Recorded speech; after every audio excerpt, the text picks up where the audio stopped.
Hello and happy Thursday. It's your Pisces MC, Trevor Quincy. Today, as I said, is Thursday, May 18th, 2023, and we're doing what we usually do, answering your questions in regards to astrology, and we're going to be doing some readings as well. I'm very energetic because I just did a project and everything is turned out really pretty good, but I can't tell you quite yet what it is. So while we wait for our live studio audience to come in, I'm just going to get ready, pull up our astro weather forecast and the New York City weather forecast for today.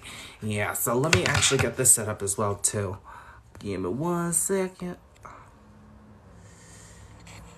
All right, hello, everyone that's coming in. We're just getting set up here.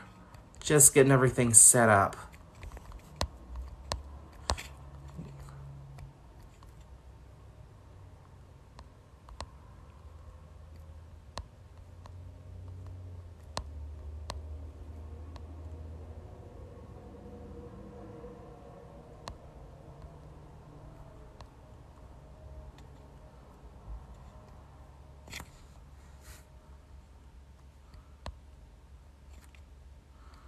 All right, there we go. All right, getting everything situated. Hello, everyone. Hi. How we doing? Hi, good morning. Happy Thursday. How's everyone doing for you? All right. Let's see. So while we wait for everybody to come in, I know I just took a moment of silence there to get everything situated. Let's get started with our astro weather forecast for today, Thursday, May 18th, 2023. Sun's at 27 degrees Taurus, Moon 14 Taurus, Mercury 6 Taurus, Venus 11 Cancer, Mars 28 Cancer, Jupiter 0 Taurus. Jupiter's at a critical degree. Saturn 6 Pisces, Uranus 19 Taurus, Neptune 27 Pisces, Pluto 0 Aquarius retrograde. Pluto is at a critical degree. Chiron 18 Taurus, North Node 4 Taurus retrograde. Lilith 25 Leo. Happy Jupiter Day, everyone. Happy Jupiter Day. Let's take a look at what the weather is like today in the New York City area. Right now it's 56 degrees, sunny skies going on. I like to see that. Winds blowing west, southwest 5 miles per hour. High 61, low 52. So it's going to be a colder day here in New York today. Let us know where you're coming from because, of course, I'm the native New York. So it's here in New York. And I'm trying to leave, I'm not gonna lie, because you know what? It's like 3 arms and 2 legs for rent. What is that about? You know, it's your birthday. Happy birthday! So much in my sign. That's right. I know that's right. Let's see here. Do you have anything planned for your birthday? Come on, LA. Oh, you see my roots saying hi? You see the sideburns reaching out trying to say hi to you? All right.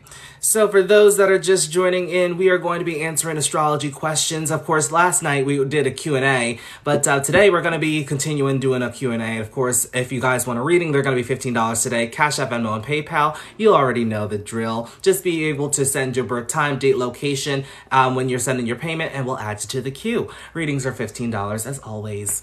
All right, Bluegrass Festival over the weekend. Ooh, interesting. Enjoy that. Just relaxing today. Yeah. Today's a busy day over here, too. I just completed a project in which is coming out soon, so I can't say much about it just yet. Gotta stay on the hush-hush.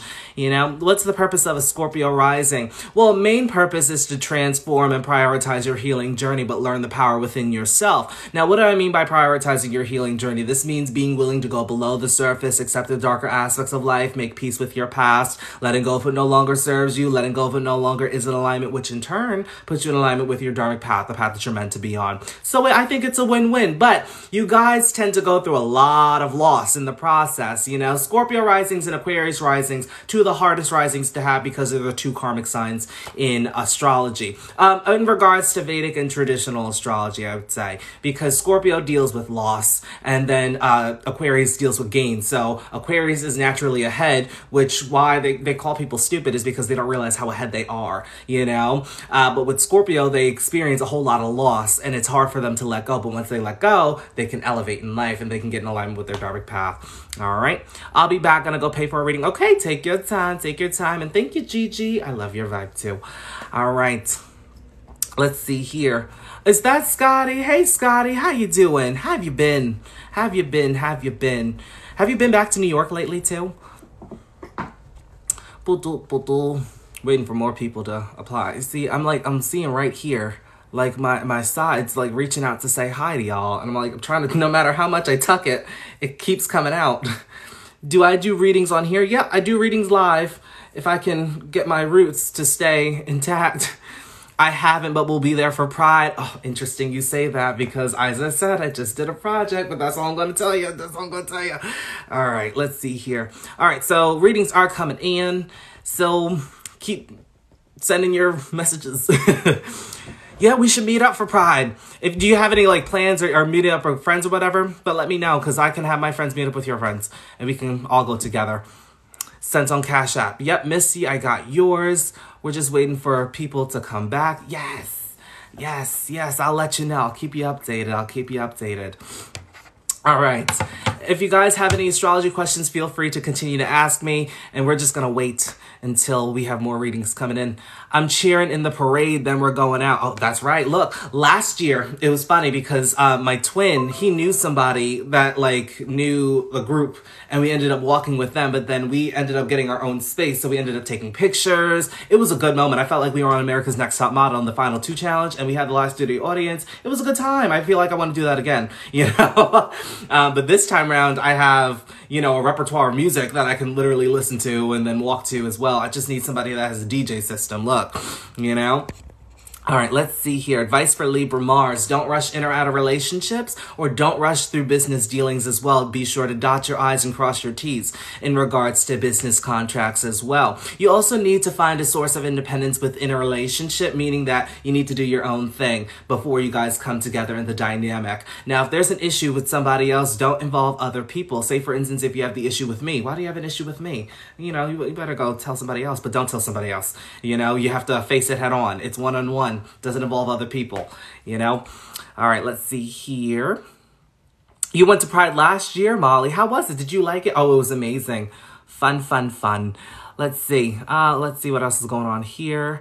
What does Venus retrograde in Leo mean for people with Venus and Leo in the 7th house? Well, whenever a planet is retrograde, it reverses the planet's roles and makes it stronger. So in regards to Venus, it's taking love, beauty, money, establishing your worth and value, relationships, partnerships, interpersonal connection, business contracts, marriage and union. It's reversing those roles. So you may go inward. You may not want to indulge in a relationship, but since it's in the 7th house, you may want it. But having the relationship with yourself is key. Building confidence within yourself to really, I guess, treating yourself first and building up that confidence within yourself before hopping in a relationship will be very applicable. Anytime when I see Venus in the 7th house, this does indicate to me that these people were people pleasers at some point in their life, but there's a certain point that they no longer people please, and then people get upset because they turn to Diet Aries. But when it's in Leo, you need to find confidence within yourself before getting in a relationship. I hope that makes sense. All right, Libra Mars, I already explained. Jupiter in the 4th house. You could come from a large family, but a lot of wisdom is to be gained from home and family, processing your feelings and your emotions instead of running away from them. I said what I said. All right. Also, be sure to listen to your intuition. A lot of intuitive nudges here, okay, because Jupiter's expanding on this side. Really pay close attention to your personal life as well as your authenticity, learning who you are to your core, really asking yourself, who are you truly? All right. Let's see here. Venus in Libra, square MC in Aquarius. Where is that Venus in, well, just kidding. Bear with. That's 7th house Venus or 8th house Venus per se, because your MC's in Aquarius in what house? Is it in the 9th or is it actually in the 10th? If so, then Libra Venus wouldn't square it, actually trine, but it's probably at a late degree Venus, isn't it? But when Venus is square the MC, this means that there can be inner conflict in regards to allowing other people to help you within career status, I can see in life's work. With MC in Aquarius, you're meant to do something that's original, something that very few people know how to do. Perhaps maybe you're the first to do it. But with Venus here, other people definitely want to help you out, but then you may go within yourself and say, oh, well, maybe I don't have enough resources to execute what I'm trying to, you know, manifest within my career status, I can see in life's work, or, oh, I want to do it by myself, and all these other people want to help me, but I kind of want to do it on my own, so there's some inner conflict there. So allowing other people to help you, you may surprise yourself to see how much farther that your goals can go. All right? I'm also a Cancer rising, a Leo moon. Oh, hey, Lance, how you doing? All right, let's see. Advice for Cancer rising and Leo moon. Well, as Lance just said that he can give you more advice than I could because he can back it up with experience. I could just tell you, by the book. With Leo moon, first and foremost, you need to express your emotions, perhaps around people that you feel most comfortable with. This could be family, this could be close friends, this could be both. Hey, who knows? But for Cancer rising, your moon is in Leo in the second house. Watch for frivolous spending. I said what I said. But also be sure to find emotional fulfillment within your own worth and value.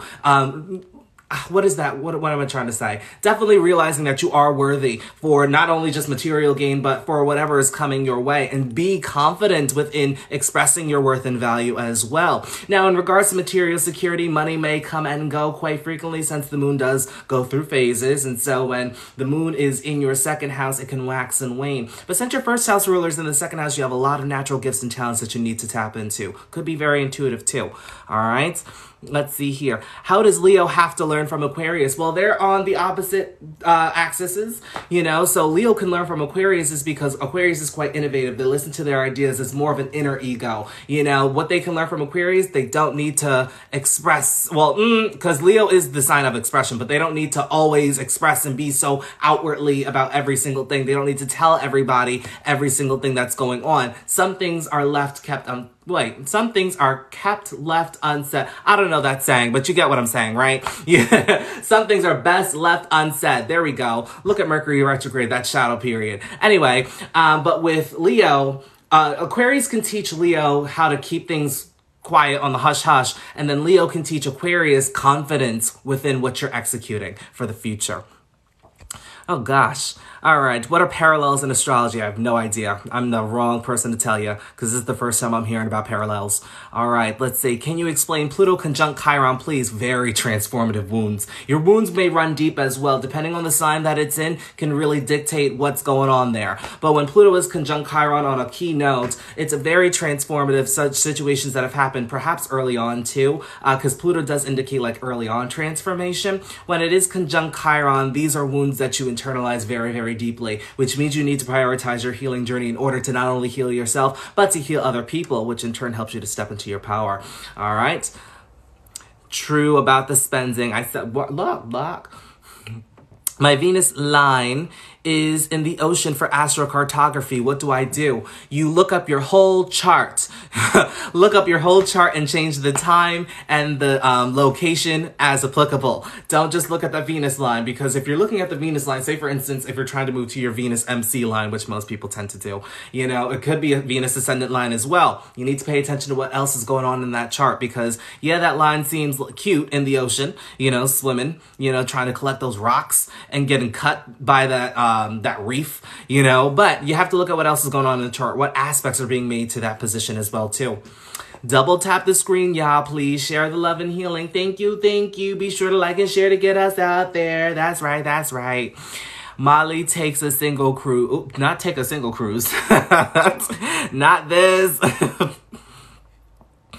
Okay. Aries rising, Leo moon in the 12th house. No. That's something about this doesn't make sense. How do you have an Aries rising and a Leo moon in the 12th house? Leo is 5 places from Aries, so you would probably have it in maybe the 4th, the 5th, or the 6th house, but not the 12th house. You would have a Pisces moon if it's in the 12th house too.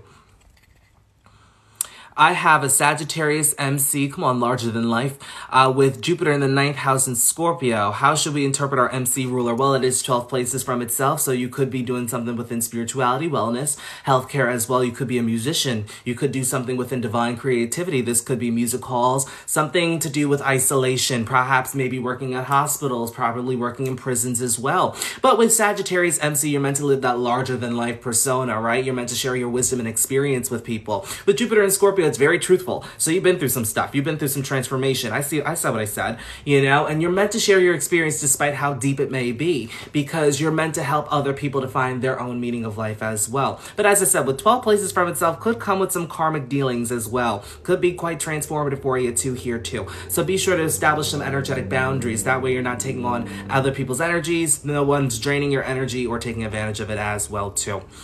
All right, we'll take a couple more questions, then we're going to get to these readings.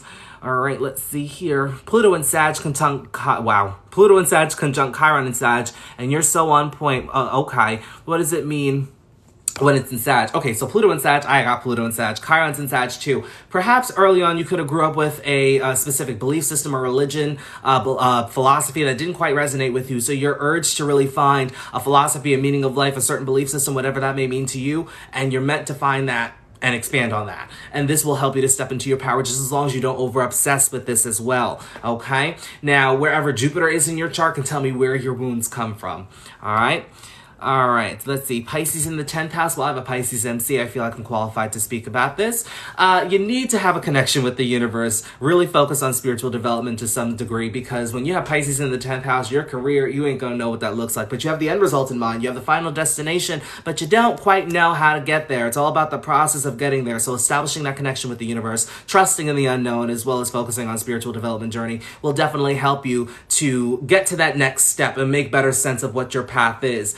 All right, because when it comes to career status, legacy, and life's work, you do yearn to help others on a very large degree, to a very large on a very large stage as well too, you know, because you're helping the masses, you know, and you're helping them to be a better version of themselves, or you're really just being of service to them. This could be in healthcare, wellness, as I said earlier too. Let's see. I've had my natal reading. Can you tell me how the current and next couple of months is looking? Absolutely. Yeah. I find the astrocartography chart really hard to read. You said just changing the birth location. Yeah, so what I do, like, I offer astrocartography readings, but I don't use those lines because I feel like they're just more, it makes it more difficult, you know? And plus, when you're looking at the lines, they don't show you what else is going on in your chart. So what I recommend doing is you look up your natal chart, you know, you just type it in as normal, but you change the location. So say, for instance, if you were born in New York, but you want to know what your chart in LA looks like, you change the location from New York to LA, and then you change the time as applicable. And then that's it. Then you start seeing your chart, and you're like, oh my God, look at all those squares, the trines, the sextiles. Please, make it stop. No. All right. Anyway, moving on. All right, so let's get to our readings here. First and foremost, let's see who sent. All right, so we have Misty and we have Molly. So for those that want a reading, readings are open, but they tend to fill up very quickly, all right? They're $15 today, Cash App, Venmo, PayPal, TRZO LLC. The name is synonymous between the three platforms here, all right? When readings are closed, so don't send your coins last minute, okay? I see you. You mean like changing time zone? Absolutely. All right, so Misty's first. I know you are Misty. I know, because you said that you were sending it first. All right, let's see. Let's see for Misty. Springfield, Missouri. I don't have a song for that yet. Is there any songs that were made in Springfield? You know? If you know it, let me know and I'll sing it for you live, you know, but it probably won't be, you know, the American Idol experience. It'll just be very top tier, you know. Let's see here, May 18th. And happy birthday, by the way. I'm wishing you many more. Thank you. So I'll sing that. Happy birthday to you. That's right. Happy birthday to you. Okay. Happy birthday. Right. Tell your friends I'm here all week. All right. Let's see here. 423. What I could do for you is I could do also your solar return chart to see what else is going on, you know? Okay, so let's see. Here's how the readings work. So I'm going to actually show your chart in front of our live studio audience here, and we're going to look at it. You know, now we're going to also pay attention to critical degrees. What are critical degrees? Critical degrees are degrees of significant importance. So if you have any critical degrees, you need to pay attention to the house and sign that they're in, as well as any transits or aspects that are being made to it. Okay, then we're also going to pay attention to if you have retrograde planets. Remember, retrograde planets are planets that reverse its role and make it stronger, you know? Please sing more. Oh, thank you so much. I'm a recording artist. My music is on Spotify. Shout out. Okay, so without further ado, let's all say hello to Misty. I can Misty the moment you're near. All right. Hi, Misty. All right, so Misty just wanted to know what's going on, you know, what's coming up, you said? What's coming up? What the next couple of months are looking like. All right, so let's see what's going on here. First and foremost, let's start with the positive, since it is your birthday going on here. Jupiter is leaving your first house. It already left. It's in your second house right now. It's joining the party with Mercury, Moon, North Node, and the Sun as well. You're going to have a kiki with your finances. You may find that you're going to be expanding here, as well as establishing your worth and value as well. Definitely watch for frivolous spending within the next year, okay? I said what I said. Watch for frivolous spending, because you know you still got that moon placement here. Money can come and go quite easily. So no spending money more than what is coming in. Okay, watch for that self-indulgent energy and that overindulgent energy. Look, I said what I said. All right, so let's see what else is going on here too. Now, Jupiter's not going retrograde back into Aries. It's staying in Taurus until May 25th, 2024. Okay, so it's going to be in that second house there. When that's all expressing itself through Venus. Where is Venus? In your first house, 12 places from itself. There's some karmic lessons that you may be learning in regards to worth and value and money. So definitely watch out for that. Watch out for who has their hand in your money as well too over this next couple of years or this next year ahead. All right, let's see what else is going on for Saturn. Right now, Saturn's in your 12th house of spiritual development, establishing a connection with the universe, and trusting in the unknown as well. Saturn actually does very beneficial here. Saturn's in planetary joy in the 12th house, and of course the 12th house does belong to Pisces at the end of the day. Now I will say that you need to spend time in solitude. You need to spend time in solitude. Okay, I said what I said here. All right, it is really important. That way you can focus on your spiritual development journey. You may have some issues, conflicts, disputes with higher ups, people in positions of authority as well, so definitely watch out for that. Father figure may be there physically but not emotionally during this next 2.5-year transit. All right, but he could be absent altogether. Okay, I don't do death predictions, so no, that's not what I mean by absent altogether. It's just meaning that he may be more reserved during these next 2.5 years. But I will say with Saturn and Pisces, this is a transit to really make your dreams a tangible reality. But since it's in the 12th house for you, definitely just put out to the universe what it is that you'd like and go with the flow. You know, the 12th house is really all about spirituality and not really approaching it from a material aspect or a material perspective. So really drop all the materialism in regards to the 12th house, because if you approach it from a material perspective, this can really bring damage to, let's see here, not only to your spiritual development, but to your friends, groups, networks, organizations, and the execution of your future endeavors. Okay, let's see what else is going on here. Pluto right now is in Aquarius. It's still at 0 degrees, so you're about to have some power in your friends, groups, networks, and organizations over the next 20 years, but Pluto will be going back into Capricorn on June 11th and will be there until 2024. So it is going back into the 10th house of career, status, legacy, and life's work. Nothing too bad, nothing too major. Just be sure not to take on projection from anybody that's in the masses. If you do any internet work or you're putting yourself out there, just watch out for that projection. Don't take that on. Learning the power within the status that you have during this time will be very applicable too. Hard work is going to be required on that as well. Now that will stay, as I said, until about 2024. What else is going on here? Uranus will still be in Taurus for the next couple of years. I think it's about, 2028, 2029 that we'll have a Uranus return here in the United States, but Uranus is still in your second house, so definitely another indicator. Definitely don't spend more than what is coming in as well. Neptune, I'm not so concerned about. It's still in Pisces. It's still in your 12th house. Pay attention to your subconscious. You may have a lot of vivid dreams during this time. So any messages that resonate from your dream, definitely write them down, jot them down. That can help you to move forward on your path, all right? Self-effort may be required if you're applying that to career, status, legacy, and life's work as well. All right, but let's see what else is going on. Those were the major transits happening here. The sun is about to go into your third house of Gemini, so within the next, I would say, couple of days, because we're already on the cusp of that. Within the next couple of days, you definitely may prioritize community, your soul tribe more often, siblings, cousins, your immediate environment as well. Now is a great time to become curious about mundane knowledge and share any information that you know with other people. Perhaps maybe this is about a belief system. Perhaps maybe this could be about money offerings too. You'd benefit from having multiple sources of income, by the way. All right, let's see what else is going on here. Anything for relationships. All right, let's see for relationships what's going on here. Right now, so I'm going to look at two places here. I'm going to look at your 5th house ruler. I'm going to look at your 7th house ruler. So starting with your 7th house, which is the original ruler of relationships. Naturally, it's in Aries, but right now transiting, it is in Cancer. It is going to ingress into Leo within the next month. So I will say that right now, it's a good time to meet your partner probably around your home, around family. You may even meet them through a family member, or you could just have intuitive downloads about what you want your dream partner to be. In regards to when it moves into your 5th house, that would be a great time to put yourself out there for dating when Venus goes into Leo. Actually, let me pull up those dates for you so I'm sure about it myself. But let's see, when Venus goes into Leo, it's a great time to put yourself out there for dating, a great time to really just, just keep it lighthearted, definitely enjoy yourself. Don't stress too much about, is this going to work out? Is it not going to work out? Self-effort will be required, but a lot of gains and rewards can definitely be found when you put yourself out there. So that's when Venus is in Leo. That's going to happen on July 7th, 2023 at 4:28 in the morning. I don't know whose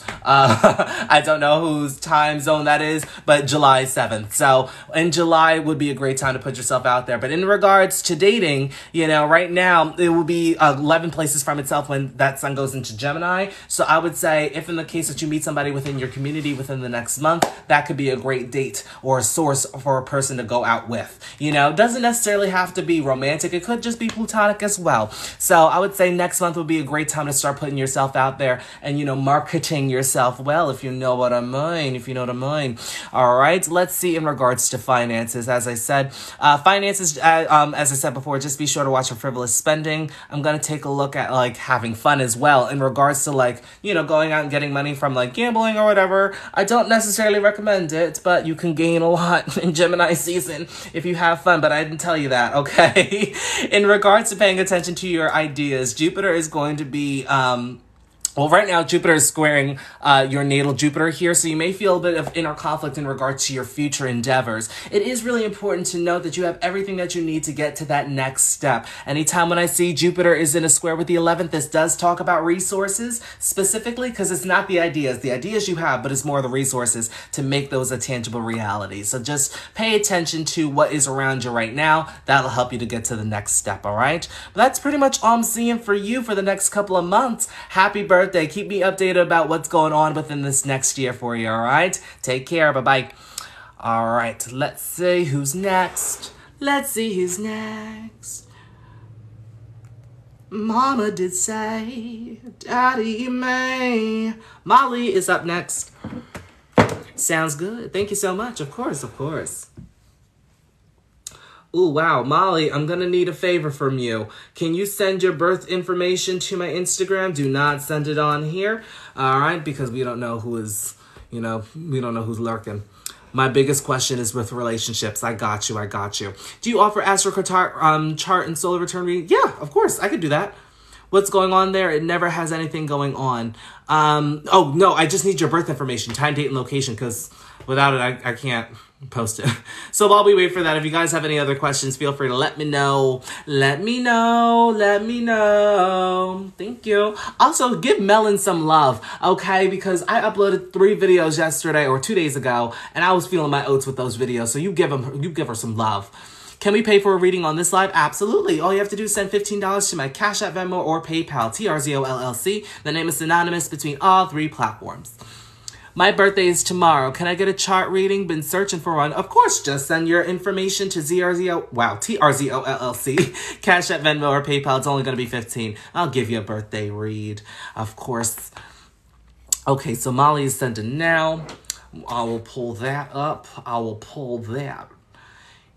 Let me tell you, having a north node in the third house, and it's expressing itself through the 5th, sometimes I just stumble over my words all the time. But you know what? It's a work in progress. I'm not even mad about it. But you know what? I'm telling you, I want to overcome the stage presence. Well, here's the thing. I'm very confident when I speak, but when I'm singing on stage, oh God, it's a totally different outlook. Call me an Aquarius or a flustered crab for that. TRZO LLC, absolutely. Yep, that's it for Cash App, Venmo, or PayPal. Cents. Okay. I got that, Molly, I got yours. Got your information. All right, and what city were you born in? I just need your city. Because I got the birth date and time. 2001. Yeah, you're making my whole day. Of course. That's what I'm here to do. How are we feeling with all this Taurus energy? I love it. It's in my 11th house. I can't complain. But I got bags under my eyes. Can you see it? Look, I'm about to be pregnant with my eyes. Ugh. I can't find your Cash App.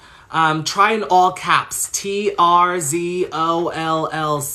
Sorry, I got too excited. I just sensed. All right, no worries. I get it. Ooh, Boynton Beach, Florida.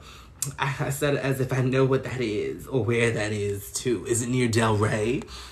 All right. Without further ado, let's all say hello to Molly. Hi, Molly. Hi, Molly. You have to use the $ symbol. Oh, I hope that helps people. All right, let's see down here. Do you have any critical degrees? North Node 13 Cancer, critical degrees. It is near Della. Okay, look at me knowing geography. All right, wasn't in my major at all. Okay, let's see here. You're very spiritually protected. 222 could be a confirmation that you're on the right path for you. All right, well, let's see over here. What do you have? What other critical degrees do you have? Moon 1 Libra, critical degree. We're also moon twins. I also have a Libra moon too. I think it's the best moon possible. I said what I said. Everybody else is just bitter. All right, and that's all what I have for critical degrees. Let's see what else is going up on here.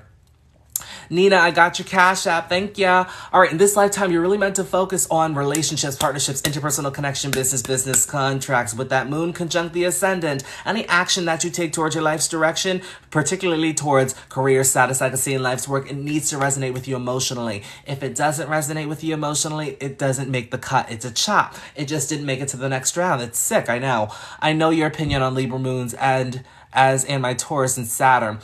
Taurus and Saturn. Oh, yeah, no, we're going to get to that in just a bit, too. Now, I know that you wanted to focus on relationships, but I'm going to go around the wheel. But I'm going to spend major focus on there, too, because, you know, I got some things to say. All right? Now, with your chart ruler being in the 7th house, your major focus will be on, you know, other people. Just be sure to watch out for people pleasing here, okay? We also want to have that relationship with ourselves, despite just having the relationships with other people, right? The relationship that we have with ourselves, it's really the best relationship that we can have, right? Okay, let's see what else is going on here. Also, in a relationship, you may benefit from a partner who has their own sense of independence. They're very self-aware. They can match your energy as well. Watch out for impulsivity and spontaneity in regards to relationships, partnerships, interpersonal connection. We don't want to have to rush through that, or business dealings especially. Definitely dot your I's and cross your T's here. But for the most part, gives you charm and personality. All right? Moving on to your 2nd house here, we have Mars in Scorpio. It's in its home sign here. Just be sure not to over-obsess over money, dealings, as well as establishing your worth and value too. Also, in regards to Mars being here too, you have a lot of energy and drive to build up that material security for yourself. Just be sure that we're not rushing, because this can lead to stagnant energy. This can also lead to accidents too. All right. Also, you want to be truthful with all material dealings. Okay. This can even include inheritance as well, taxes too. You need to be honest with your taxes. If not, this can really cause frustration. Okay. Also, finding a balance between, is that in the 9th house? That is in your 9th house. Finding a balance between finding a meaning of life, a philosophy, a belief system, that even may help you to bring in some material blessings for you as well. All right, moving on to that 3rd house, we have Sagittarius as I like to call it. We have Chiron and Pluto here. Now, I believe you asked me about Pluto and Chiron together in Sagittarius before, but I will say here, it's really important that you do find your own meaning of life and share that with other people, with this being in the 3rd house here, okay? Because that will definitely get better over a span of time, first and foremost. And with Jupiter expressing itself through that 9th house traditionally, you naturally back up any information that you share with others with experience. It helps you to stand in your power. Just as long as you don't over-obsess with it. Watch out for gossip, spreading misinformation, okay? This can contribute to your to your wounds, and it can really be transformative for you, okay? But with Sagittarius being in the 3rd house, just watch for the preachy, teachy, the lecturary energy as well, okay? And the accidents, I drive aggressive, T. Let's see what else is going on here. 4th house.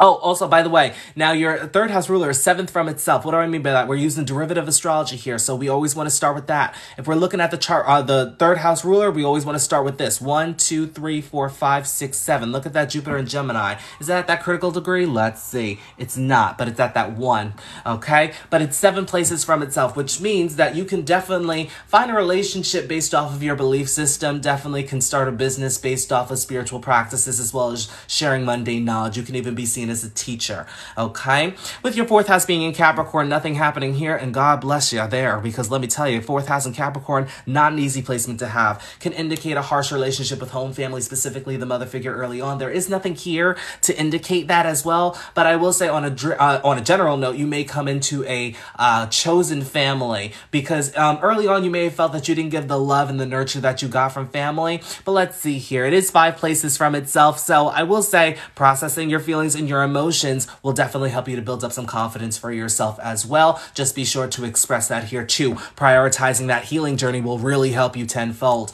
okay? Also prioritizing any suppressed emotions that definitely come up, that'll help you to stand in your power, and it'll really be around for a long time here too. Mom and I are strained. Oh, that hurts my heart to hear that. I don't really like to hear when family doesn't get along, because I understand that from personal experience myself too. All right, moving on to that 5th house. You got the party there too. We got, oh, hey, look, I got the sun and my Mercury in the 5th house too, twins. But you also got Uranus and you have Neptune here. First and foremost, watch out for escapism, addictive tendencies as well. They can definitely come to the surface here more so often with Neptune in the 5th house too. With Uranus in the 5th house, definitely pay attention to your ideas when you're having fun, when you're enjoying recreation, because this can actually help you to manifest any future endeavors that you may have for yourself as well too. It's actually where you shine too. You need the confidence to manifest your future endeavors, okay? With your Sun and Mercury here, major focus is on building up that confidence, expressing yourself, shining your light, not dimming it because of other people's projection as well too. Now, I will say with Aquarius, the Sun in Aquarius does need a bit of extra effort because it is in detriment. So this means that a lot of your confidence is internal. You need to express it, bring it out. We want to see that. Also, you're very expressive with your words. Sometimes it could be blunt and direct. I like to see it too. Hey, look, why not? All right, but don't be afraid to speak your truth and speak your mind despite who's watching. All right. Any major transits going on that might affect me, I'll get to that in just a second. 6th house in Pisces, nothing major going on here. You do have Saturn in your 6th house right now, so pay attention to your physical health. But usually just establishing some sort of connection with the universe can help you in your day-to-day. Establishing some routine with your spiritual development journey will be applicable here. Be sure to set up energetic boundaries. There's a tendency to take on energy that is not yours, so setting up those boundaries will protect you from people that are trying to drain your energy or take advantage of it as well. But as I said, with Saturn transiting through your 6th house, you would benefit from having some structure or organization in your day-to-day through routines and scheduling as well too. All right, moving on to, let's see here. Now your 6th house ruler can be found in that 9th house. It's 4 places from itself. Your day-to-day can be a means of bliss and fulfillment for you as long as you're not escaping your responsibility in your day-to-day as well too. I'm not tripping. People are draining me. Tay, look, you got to set up those energetic boundaries, as I said. Now let's get to those relationships there. As I said before, you need somebody who's going to match your energy in a relationship, somebody who's aware of themselves, aware of their energy, self-conscious as well too. Somebody who has that sense of independence about them within the dynamic. Be sure to have that relationship with yourself. Be aware of people pleasing here with Venus in the 7th house too. But you want somebody who's relationship oriented at the end of the day, something that's passionate. Oh, look at that 1111 showing up on that computer. Look at it. It's so beautiful.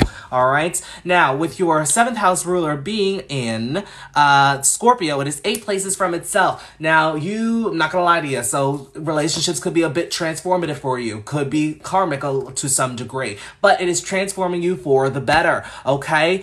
You may want something that's intimate, vulnerable, something that goes below the surface and has some depth. All right. So that's going to be quite transformative for you. Some may happen and it'll be a blessing. It'll be great. Some things may not be so great too. So I will say you're going to learn a lot about yourself in a relationship at the end of the day. Just be sure not to over obsess over relationships, partnerships, interpersonal connection, or business contracts, business dealings applicable too. All right, moving on to the 8th house in Taurus, we have Saturn here. Watching out for controlling issues, micromanaging things that are outside of our control. We need to give that the chop. You need to confront your fears in regards to intimacy, vulnerability, going below the surface, accepting your darker aspects of life, and making peace with your past. These fears can be in regards to how worthy you may be, what your worth is as well. These fears can even be money related. They could be financially related. You don't want to date anybody that's broke. I don't want to date anybody that's broke. Look, child, look. All right. This could also indicate an inheritance, but it may come in over a span of time. With your 8th house ruler being 12 places from itself, there's a karmic degree here in regards to your healing journey. The more you heal, the more that you can progress on your spiritual development journey. It is really important that you are taking the time to heal, not based off of what it can do for you materially, but what it can do for your spiritual progression. I would assume that people that are healing are not doing it just for the money, but I say that for you because it is 12 places from itself. All right, moving on. We have ninth house in Gemini. Jupiter is here expanding on your philosophy, belief system, and perhaps maybe your meaning of life as well. Just be sure here that we are not spreading misinformation or gossip to people as well, because you are meant to share your story, your experience, or wisdom with other people. Other people may confide in you for life experience because you appear to be wise and experienced. So just be sure here that you're sharing with other people what has helped you, and just watching out for spreading the misinformation. Watch out for naivete as well. Okay, let's see here. Boop, it's back. All right, with your ninth house ruler being 9 places from itself, ninth from the ninth. Very fortunate energy going on here. Past life deeds coming into this life into fruition. You did something good in the past life. That's why you got those 5th house placements. But it's time to expressive. Not it's time to expressive, but it's time to express it. All right, it's really time to put yourself out there. All right, express why you got it good, because you do got it good. All right, it's all internal, but now it's time to, pull that out of you. All right, let's see what else is going on here. With your ninth house ruler also being in Aquarius, pay attention to your ideas, okay? This can not only help you to find a philosophy and meaning of life, it can help you to manifest any future endeavors for yourself as well, too. All right, my mom is a Gemini. She has a crazy past, Tay. Let's see what else is going on here. In your 10th house, MC North Node. Oh, you're destined to be remembered for something. The bigger you get, the smaller your friend group. I'll tell you that, though. But for you, it actually may not be that, because you don't have Saturn in your 11th house. So you're actually good. The bigger you get, that's it. The bigger you get. So I will say, major focuses on career status, legacy, and life's work. You need to do something that resonates with you emotionally within your career. If it doesn't, it's the chop. As I said before when we were talking about Moon and Libra, any action that you take needs to be emotionally resonant with you. If it's not, it's not, Now, with your 10th house ruler being 4 places from itself in that 1st house there, your career is going to bring you a lot of bliss and fulfillment too. Be sure to listen to your intuitive nudges, okay? Because if you don't listen to your intuitive nudges and then you take action, it may not work out. Could lead to stagnancy as well too. A lot of changes in the phases. Remember, the moon waxes and wanes, so your reputation may go through a lot of phases and cycles. So definitely take that into consideration as well. All right, North Node in Cancer, you're also meant to prioritize your personal life as well as your home and family, as well as your public life as well too, with North Node being in the 10th. But since it's in Cancer, traditionally that rules over the 4th house. So finding the balance between the two will be applicable for you. All right, with your 11th house being in Leo, nothing major going on here, but just you need confidence around friends, groups, networks, organizations, and the execution of your future endeavors. With your 11th house ruler being direct opposite, 7th from itself, that confidence needs to come out in order for your future manifestations to really come into full effect, for you to gain the fulfillment of that as well, okay? And last but not least, we have Virgo in the 12th house. Nothing going on there either. There may be a lot of criticism between the self and other people, so definitely watch out for that. But watch for criticism on your spiritual development journey. Don't criticize yourself for not healing fast enough or establishing that connection fast enough as well, too. But when I say with Virgo in the 12th house, it does get better with time, okay? Now, with your 12th house ruler being, 6 places from itself, your spiritual development journey may be serving as a catalyst to be of service to other people, to help other people out on their personal development journey as well too. Just finding a balance between spiritual development and personal development will definitely be applicable for you. Could come with conflicts, disputes, and issues, so watch out for that as well, but you have the energy to overcome that, all right? Now, I will say, if you're approaching 12th house matters in a material style, your creativity, your expression, your confidence may be hindered here. You want to approach your 12th house matters in a spiritual perspective, not in a materialistic perspective, okay? That's pretty much all I'm seeing for your chart for the most part. Thank you. All right, let's see here.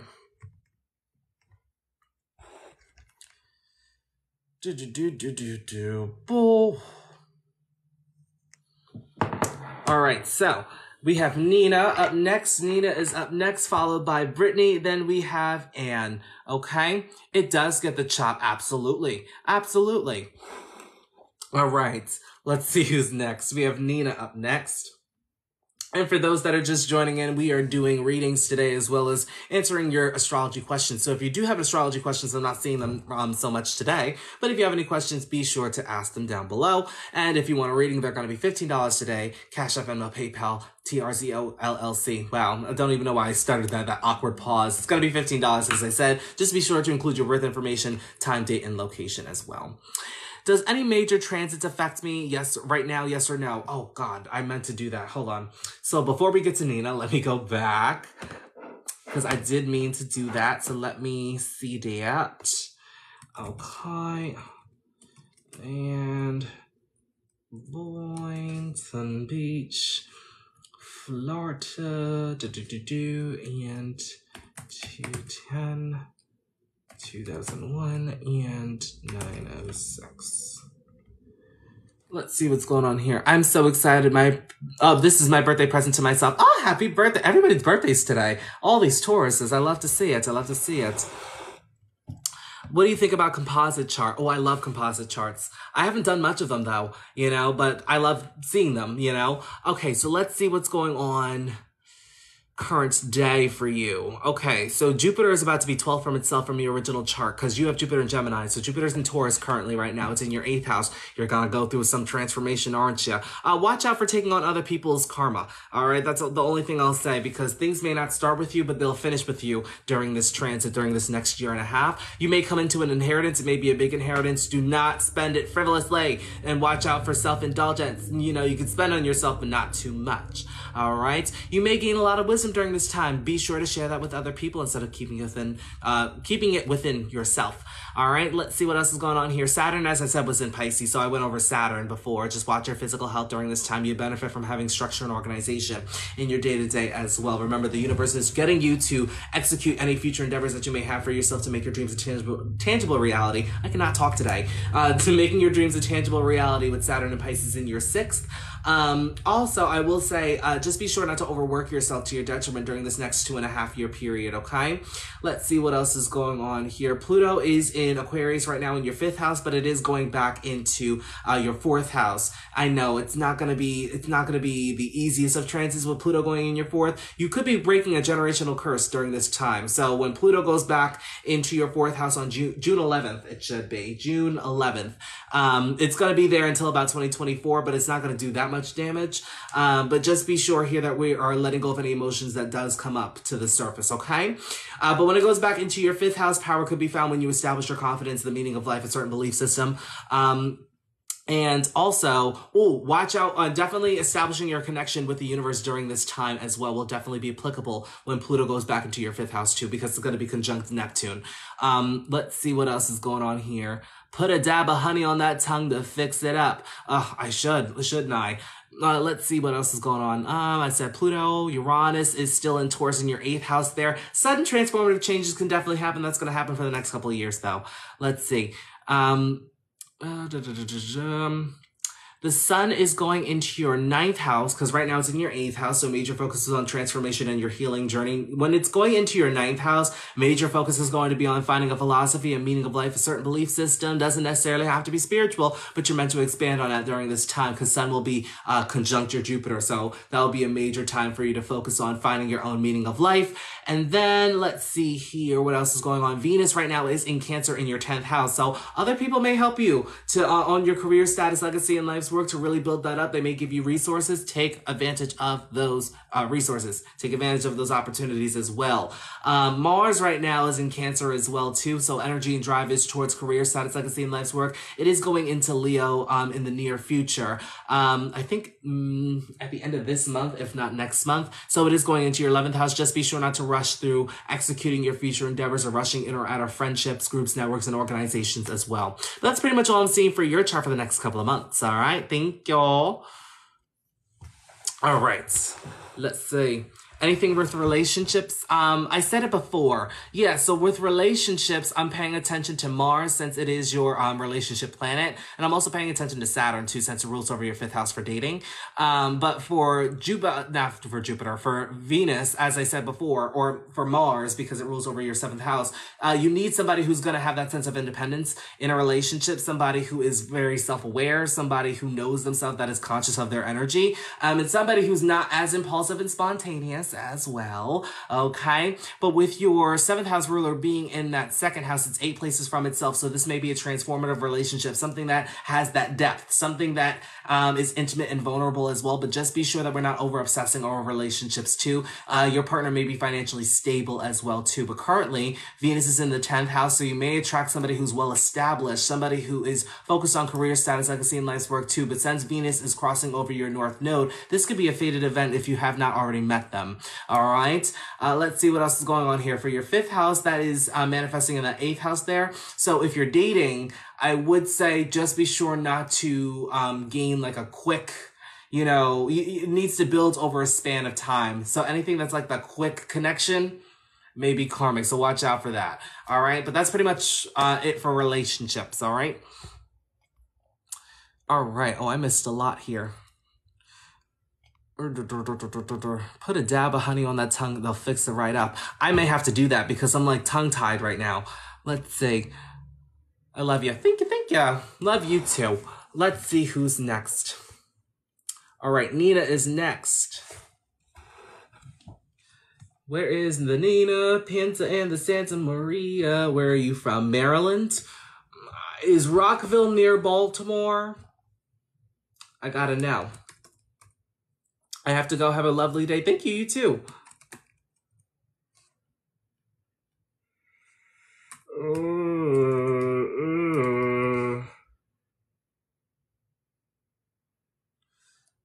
My main question is for career choices. Okay. No worries, no worries. 5:27, about 40 minutes south. Okay. Good morning, Baltimore. Every day's like an open door. Every night is a fantasy. Every sound's like a symphony. Good morning, Baltimore. And someday when I take to the floor, the world's gonna wake up and see. Yes, Baltimore and me. Thank you. I'm here all week. Top tier, I know. All right, let's see what else is going on here. 12:26. All right, let's all say hi to Nina. Hi, Nina. Hi, Nina. Thank you. Thank you. Tell your friends. Tell your friends. Thank you. Thank you. All right, let's see. Any critical degrees that we have going on down here? Oh, yes, we do. Uranus 29 Sagittarius, critical degree. Oh, my God, it's my birthday, 10/29. Look at that. Look at God. All right. I'm not seeing any critical degrees over here. Let's see over here. Venus 29 Gemini, critical degree. It is. And then Saturn 0 Capricorn, critical degree as well. All right, so you got a few critical degrees. Nothing bad, nothing major. Let's see what's going on up here. Virgo Ascendant. All right. In this lifetime, you're really meant to focus on mundane responsibilities, your daily operations, work schedule routine around personal development and physical health. Your 1st house ruler and your chart ruler is going to manifest through that 10th house of career, status, legacy, and life's work. You could definitely utilize your skills and your communication here as well. Other people may talk about you within your career. All good things, all good things. Just watch for spreading gossip and misinformation because this can actually be on the public scale in front of the live studio audience, okay? But you could be the jack of all trades, master of none, and hey, you'll always do better than the master of one. Look, all right? Just be sure here, as I said, with Mercury, because it is conjunct Chiron and Venus, that you allow other people's perspectives to come in. Now, I know that there could be wounds around misinformation, people gossiping about you perhaps early on. This could have been in the workplace. This could have been between bosses as well. Just be sure here, first and foremost, also with Chiron in the 10th house, that you're focusing on your goals, your career goals, your aspirations, your visions, your dreams, is because once you attain success, this will help you to heal yourself, which can potentially help others to heal themselves as well too. But finding an outlet that will get those suppressed opinions, those thoughts out as well, will definitely also help you to heal yourself and to heal others too. Bullied badly at school as a kid. Well, guess what? Success looks great in all shades, all flavors, and all, that's it. It just looks good, okay? So just be sure here that we're focusing on the success, but we're removing the ego from it. I said what I said, okay? Moving on to that 2nd house, we have Moon and Libra. Hey, we're the Moon twins. Yay. Everybody, who else is a Moon and Libra? Let me know. Because I'm seeing a lot of Moon and Libras today. Maybe I'm just attracting it because I myself am a Moon and Libra.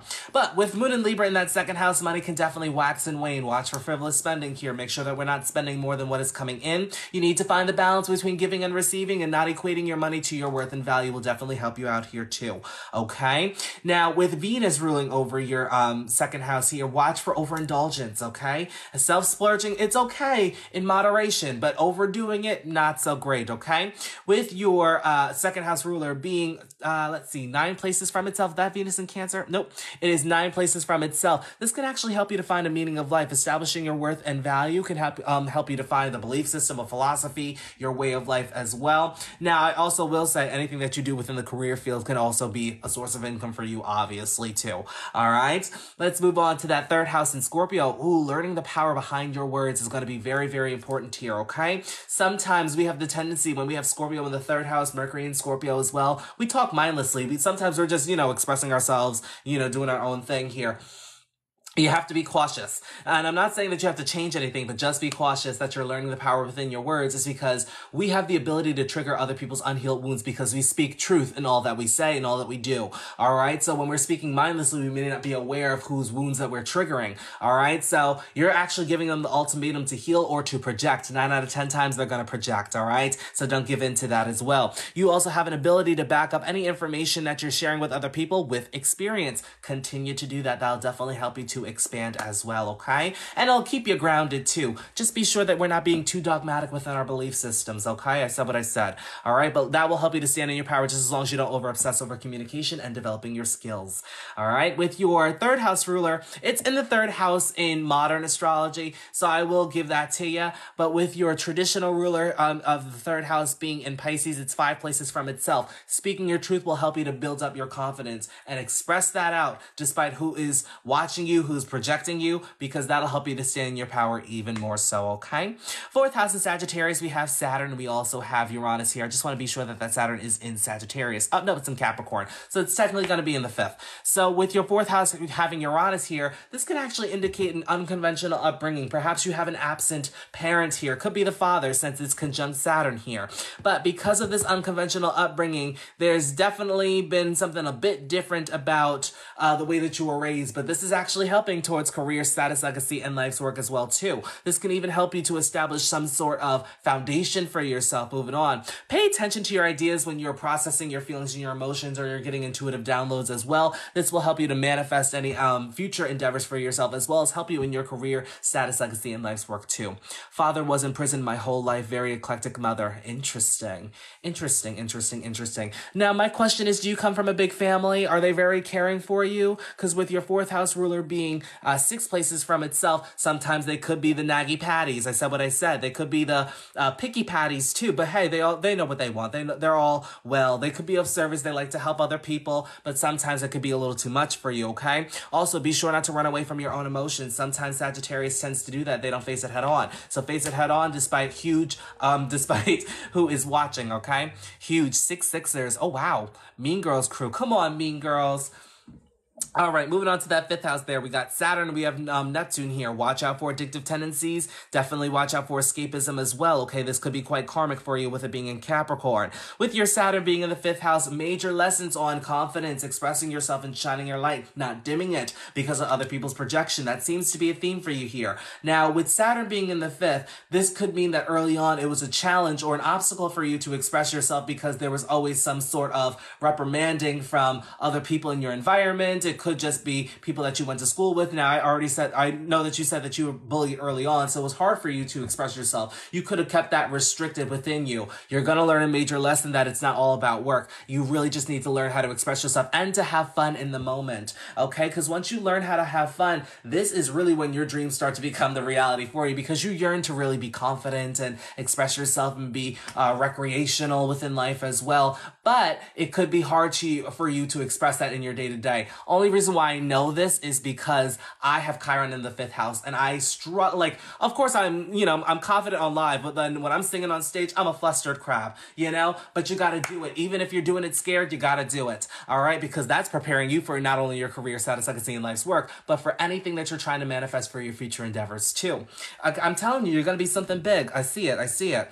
Moving on to 6th house in Aquarius. Now with 6th house in Aquarius, you have nothing here. You definitely do something different within your day-to-day, or you would benefit from doing something that's original or very non-traditional within your day-to-day as well. Another indicator to pay attention to your ideas here, because they can help you for your future endeavors. All right. But with your 6th house ruler being 12 places from itself, establishing some sort of spiritual development within your day-to-day, or something in regards to spirituality, having a routine or schedule with it, will definitely help you in your day-to-day as well. Doesn't necessarily have to be like the traditional way of doing things. It could just be your own thing. As long as you have your own routine with it, everything will work all fine fine here. Just pay attention to your physical health because sometimes ailment, sickness can pop up from time to time. Just be sure that we're also not overworking ourselves to our detriment here too.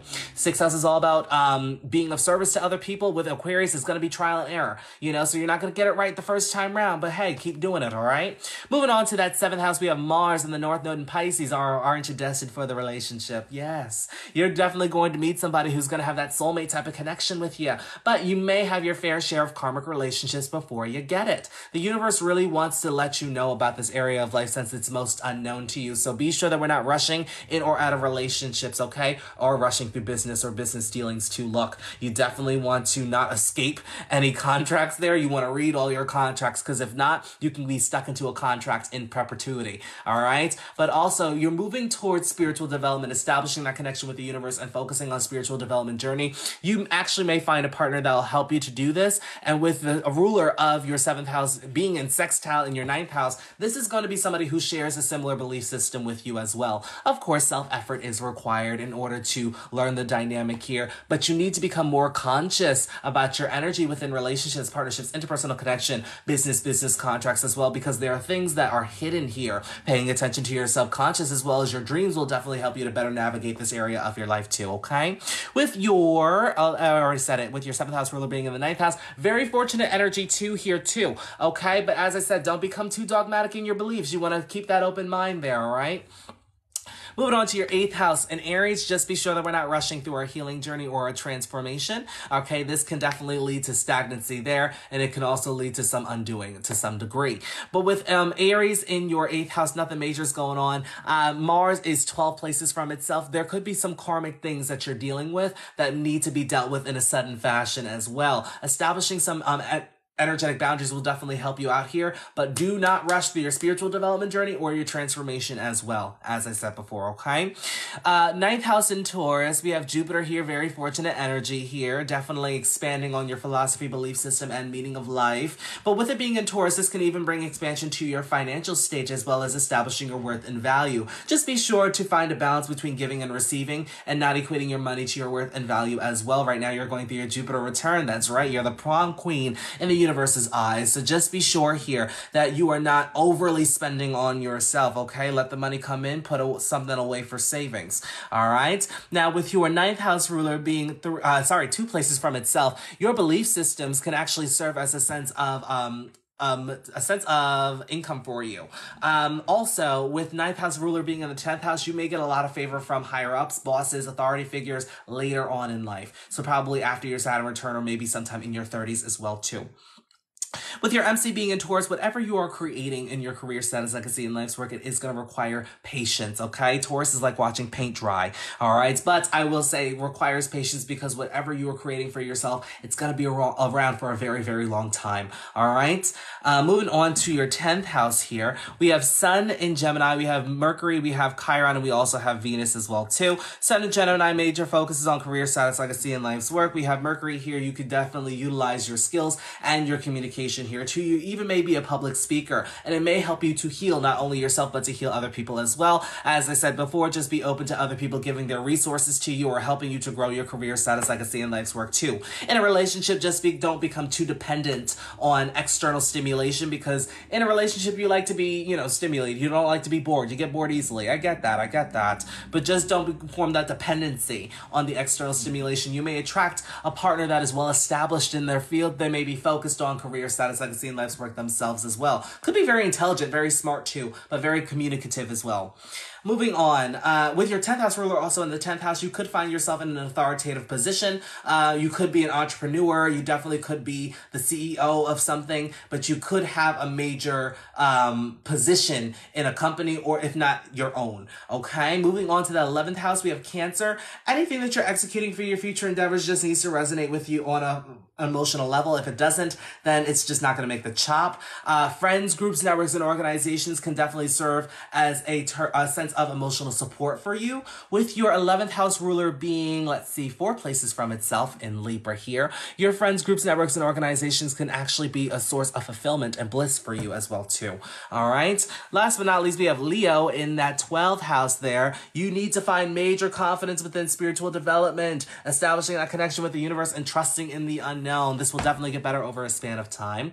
With your 12th house ruler being 11 places from itself in Gemini here, you could have a spiritual business, definitely incorporate spirituality within your career, status, legacy, and life's work, but you need to approach your career from a spiritual perspective and not a materialistic perspective, okay? Because if you approach it from a materialistic perspective, this can actually bring damage to your career and your reputation as well. Why do I say that? Anything within the 12th house or your 12th house ruler, you need to approach it from a spiritual perspective. If not, this can really, it can bring kind of delusion, or it can really damage the house of where that ruler is. So approaching it from a spiritual standpoint, or really focusing on spiritual development journey pertaining to that career, will definitely help you tenfold. And then the material sources, you won't even have to worry about that. Any career paths come to mind? Well, let's see here. We're going to look at your MC, then we're going to look at your 10th house as well too. Well, I can say that you would benefit from being in a managerial position, perhaps maybe being an entrepreneur, something in higher up, you know, because it's at the top of the chart. And with your ruler of not only your MC, but the 10th house being in the 10th house, you would benefit from being, you know, overlooking or being the head of something. Could be a CEO, as I said, managerial positions, could be a senior executive to some degree, but you're meant to be on top. You're meant to be in like a supervisor position, you know, if you're not running your own business as well. It's something managerial. You can also be in public speaking, since Gemini is in, Mercury is in Gemini in your 10th house as well. Could also do something in the arts. You could do entertainment as well too. That's definitely in the cards for you here too.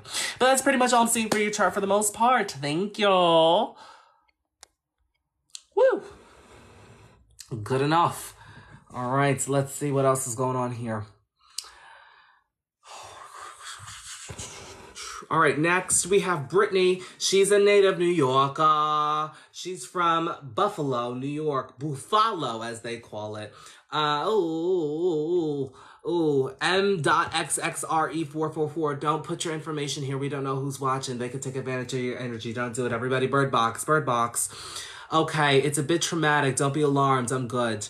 All right, nothing. Look, I've been through bigger storms. I just, nothing looks traumatic to me. I've seen things.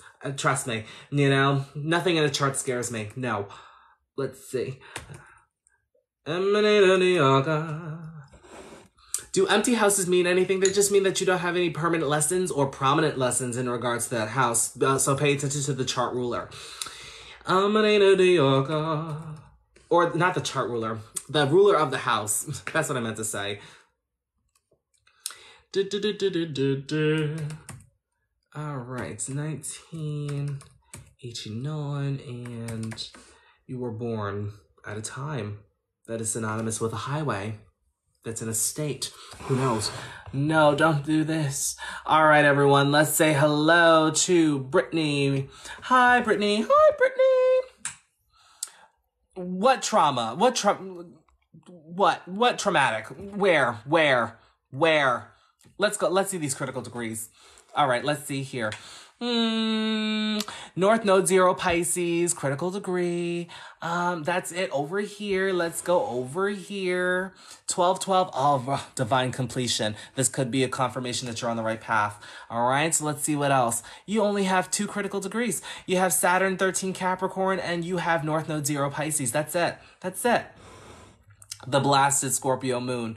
Oh, yes, it is. Yes, it is sitting right next to Pluto. Yes, it is. Very transformative. Yes. Yes. And it's in the 8th house too. Yes. We're going to talk about it. Yes, we are. All right. First, starting with Aries, your major focus is on your self-identity, independence, taking action towards your life's direction, as well as giving back to yourself through self-nourishment. All right. With your chart ruler and your first house ruler being in that 4th house here, major focus is also going to be on home, family, your personal life, processing your feelings and your emotions, listening to your intuition, as well as channeling your authenticity. Who are you truly? Who are you to the core? It is really important with that Mars in Cancer that you face your emotions head on and not bottle them up, because this can lead to violent outbursts and lashing out. We wouldn't want that now, do we? Okay, there could have been a lot of aggression and tension in the home early on, a lot of frustration from home and family, perhaps the mother figure as well too. You could have a lot of wounds in regards to family here too. Could have been transformative for you, wounds that run deep. Okay, be sure to prioritize your healing journey, as well as letting go of what no longer serves you, letting go of what no longer is in alignment, dealing with those suppressed emotions when they come up as well. Okay, why? This is preparing you for your career, status, legacy, and life's work as well too. All right, moving on to that second house, we have Sun in Taurus. That's it. Major focus is on establishing that worth and value, building up material security, as well as giving back to yourself through self-replenishment, focusing on finding your natural gifts and talents, as well as your immediate family, as well as going to be major focus here too. Now, with your second house ruler being in the Pavam is what we like to call it. It's in its higher self. It's second from the second house. So Venus in Gemini is actually the higher self, the higher expression of Venus in Taurus, since it is second from that second. So I will say here, major focus is going to be on communication, developing your skills. They're all going to get better over a span of time here too. But it is really important that we're not spreading gossip or misinformation, because this can come around full circle for you. All right. People naturally like to hear what you have to say. So don't be afraid to share your opinion, to speak up and share your thoughts as well. All right. But with Jupiter here, you also have a talent to really back up any information that you share with your natural experience as well too. Okay. Now you also have yods here. Now, what are yods? Yods are kind of referred to as the finger of God. They're meant to teach us where we need to place our focus on, because when you have Sagittarius or Scorpio aspects or transits, this is when that yod's going to be activated, and a specific purpose is going to manifest within your life via your immediate environment, your siblings, your cousins, your communication, and developing your skills as well. So it is really important to pay attention to what you're sharing with other people, and just being open to share your opinion and staying open-minded to other people's perspectives as well. Okay, in a relationship, you definitely benefit from somebody who is giving you stimulation of some sort, but don't become dependent on external stimulation to the point where you're going outside of yourself just to not be bored. Okay, moving on. Well, also with Mercury, when we're talking about the third house, you have the third house ruler within the third house, which is another indicator that you could be a jack of all trades, master of none, and hey, you can even do it better than the master of one. Definitely pay attention to those ideas. They could definitely help you within your purpose and your destiny as well too. All right, moving on to Cancer in that fourth house. We have Mars and we have Chiron. We already talked about that. With your fourth house ruler being 5 places from itself, once you heal and process your feelings and your emotions, as well as face your emotions head on, this can actually build up some confidence, and that way you can express yourself and shine your light, okay? I'm trying to exit an 11-year relationship currently. Ooh. You need to be honest and share your opinion, and just share your story despite how it may make other people feel, but also just finding a balance between realizing and taking into consideration how they may feel, but also speaking your truth at the end of the day. Remember, now Gemini, or the third house, is 8th from the 8th, and it's 2nd from the 2nd. So when it's 8th from the 8th, this means it's the higher expression of Scorpio. Speak your truth despite who is watching. You know, look, it may be hurtful, but you need to go. If it's no longer serving you, you gotta give it the chop. It's the chop, okay? Moving on to that 5th house there. We have Leo, nothing going on in the 5th house. Just means that major focus is on expressing yourself, shining your light, as well as putting yourself out there. With your 5th house ruler being 10 places from itself, this could come with some karma here. This could come with some debts that you need to pay off, but you have the energy to overcome it as well. And what do I mean by karmic debts? This means that early on, people could have projected onto you, made it hard for you to express yourself, to shine your light, and sometimes you could have even dimmed your own light because of you are afraid of how it may have been portrayed or put out there as well. But you're going to overcome this. I do see that. It's going to be a chop year. I'm ready to elevate. The weights must come off. Absolutely. Release yourself from those shackles. Absolutely. All right. With 6th house in Virgo, it is really important here that we're watching for self-criticism and criticism of others too. Major focus is going to be on mundane responsibility, as well as daily operation, work schedule, routine around personal development and physical health. Nothing going on here, but your 6th house ruler could be found 10 places from itself in Gemini. Could be dealing with some karma in regards to being of service to other people, your co-workers as well. well. Sometimes your bosses may give you a hard time. Employees may give you a hard time too. So just watch out for that. You're just paying off some debt here. Major weakness could be communication here. Could be business practices or trades as well. Also could be criticism. So watch out for that too. But you will overcome this as well.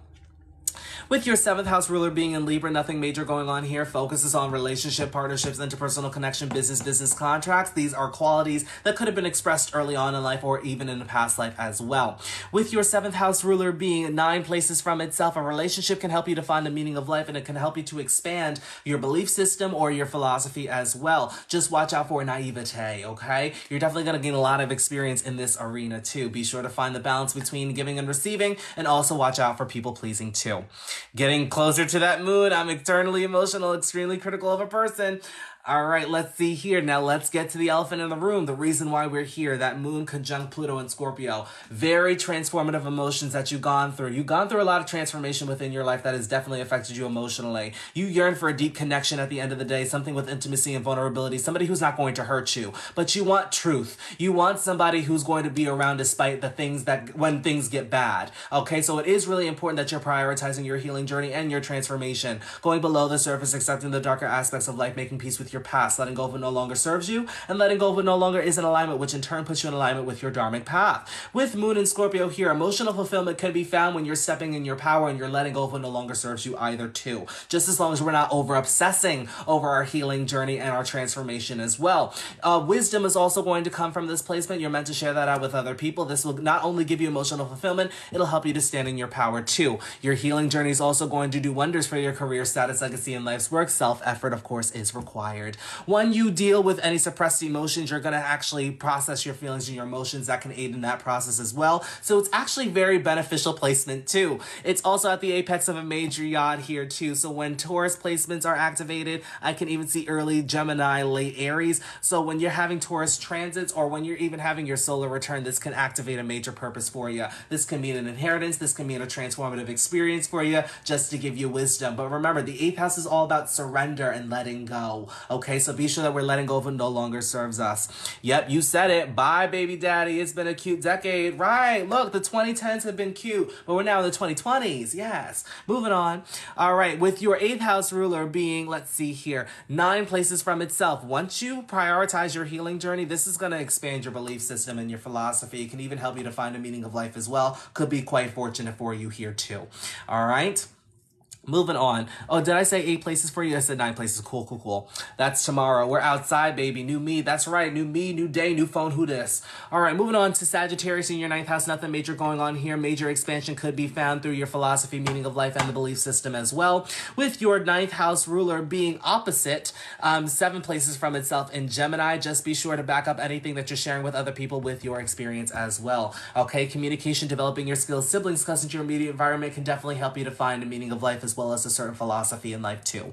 All right, moving on to that 10th house, we got the party. We have Saturn, Neptune, MC, and Uranus. You definitely require freedom within your career, status, legacy, and life's work. You may yearn for success and recognition, and that's going to come to you, but you need to put in the hard work. You need to put in the consistency as well. So it's not just doing one thing one time and that's it. No, you need to have consistency. Keep it going. It's the hard work. I also have Saturn in 10th house too. Saturn is at its height in Capricorn, so it's going to give you the blessings, but it's going to drag you through the mud too, because it's going to make sure that you can put in the work before it gives you the blessings that last. Now, you went through your Saturn return already, which I kind of want to know how it went for you, but you're a very, very hard-working individual, and you're no nonsense when it comes to your career, status, legacy, and life's work too. You're meant to teach the collective how to work, and you may find yourself in a managerial position and a higher-up position if you don't have your own business as well too. Okay? Moving on to that 11th house, we have Aquarius here. Nothing major going on in Aquarius as well. It is really important here that we are paying attention to our ideas, because your ideas are quite progressive. They can progress society forward and make the world a better place. Though you need to watch out here, because you're going to learn some karmic lessons in regards to friends, groups, networks, and organizations, and even the execution of your future endeavors. With your 11th house ruler being 12 places from itself, sitting in that 10th house, definitely need to set up some energetic boundaries. That way people are not draining or taking advantage of your energy. This could even be friends as well. You're learning some lessons in regards to friends. You can have some karmic friendships, so definitely watch out for that too. All right, be sure that we're having structure and organization communication when we're executing our future endeavors and not just rushing to make things work. Trial and error is definitely going to be applicable here. Last but not least, before I let you go, we have North Node in Pisces in the 12th house. We have the North Node here. With North Node in the 12th house, it's not a favorable position for the North Node here, is because the North Node is a very material position, though it's an imaginary point in the sky. It does tend to approach things in a material sense. And with this square, I can even sense that you may ask, like, I may not have enough resources to execute my future endeavors. What's going to happen? You have all that you need to get to that next step. So do remember that. But also pay attention to your ideas here, because that can help you to manifest any future endeavors that you have for yourself. But when North Node is in the 12th house, you need to prioritize your spiritual development journey, establishing that connection with the universe, as well as trusting in the unknown. It is going to be very, very important here, because if you're approaching the 12th house or that North Node from a material perspective, it's actually going to destruct not only your 12th house, but it's also going to destruct your communication, developing your skills, and may not give you all the ideas that can really be utilized to make the world a better place. It may cause some stagnancy there. Other people may not like what you have to say at all too. See, when you have the 12th house ruler in a specific house and you approach it in a material sense, it is going to destruct and destroy that house. It's going to damage it. And so you're going to be left to pick up the pieces. It's going to be your kind of undoing in the sense. That's what Pisces represents, the undoing. All right. Now you have the end result in mind in regards to what you want to do and what you want to manifest, but you don't always have to put in the work. Sometimes you have to leave the little wiggle room for the universe to work its magic. Okay. So be sure that you're going with the flow. All right. But not rushing to, in your spiritual development journey too. Trusting or traveling to foreign lands will definitely help you to develop yourself spiritually as well here too. Okay. Do you see intuition in my chart? I really have some gut feelings, never miss really. It's your North Node in Pisces, your Moon in Scorpio, Pluto in Scorpio as well too, Mars in Cancer. You have a lot of water sign and a water energy as well too. So it's really important to pay attention to those intuitive nudges, because if you don't pay attention to those intuitive nudges, things really tend to not work out in your favor. Also paying attention to your subconscious, paying attention to your dreams as well. This will help you in regards to your career status, legacy, and life's work too, all right? But that's pretty much all I'm seeing for your chart for the most part. Thank you. All right. Where do I send payment? Wait, where do I send info after payment, or do I send in Cash App? Send it in Cash App. All right. Let's see what's going on here.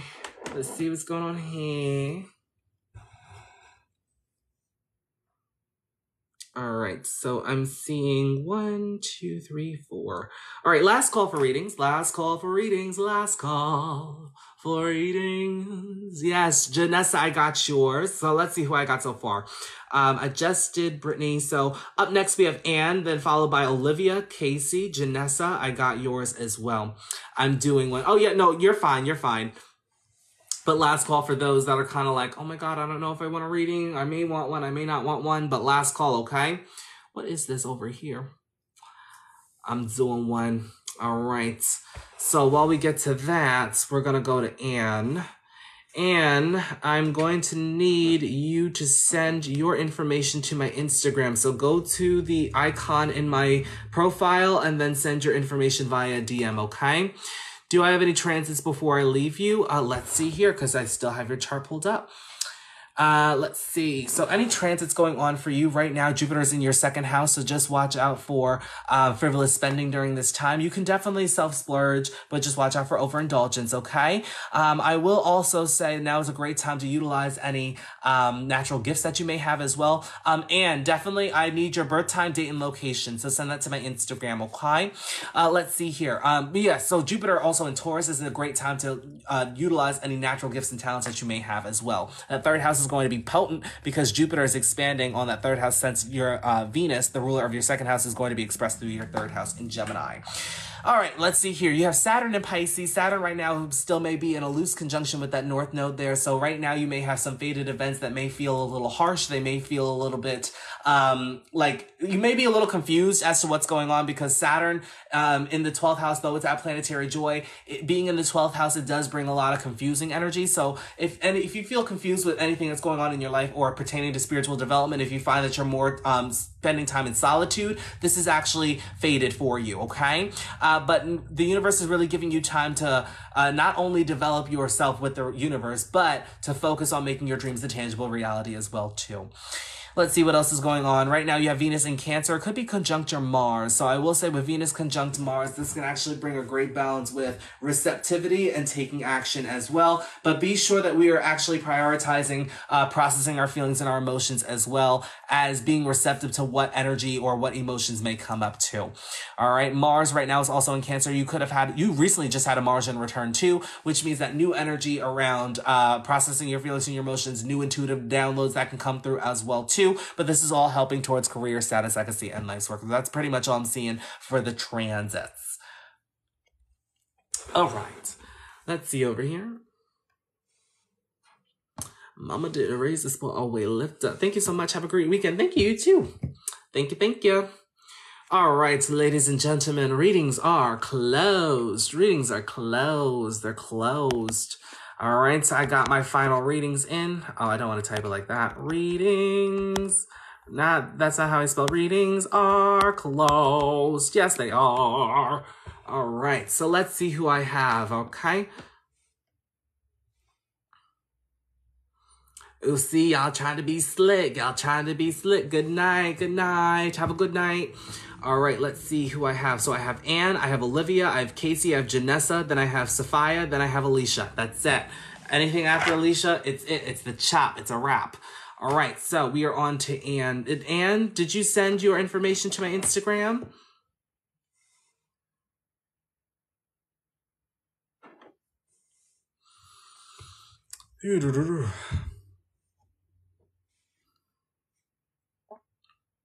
Is Anne here? Should I come back? Also, be sure to like and share to get us out there. That we, also, oh wow, that is not English. And I'm like, blah, blah, blah. Be sure to like and share to get us out there. Also, follow me if you're not already doing so. That way you get notified every time I go live. If you're watching the pre-recorded version, be sure to like, share, and subscribe too, okay? Let's see. Up next on the BBC. Is Anne still here? Okay, there we go. Yep, I got the information. And I also just need the city that you were born, the location too. You could put that on here. I don't mind. NYC native. Yes, we got a native New Yorker.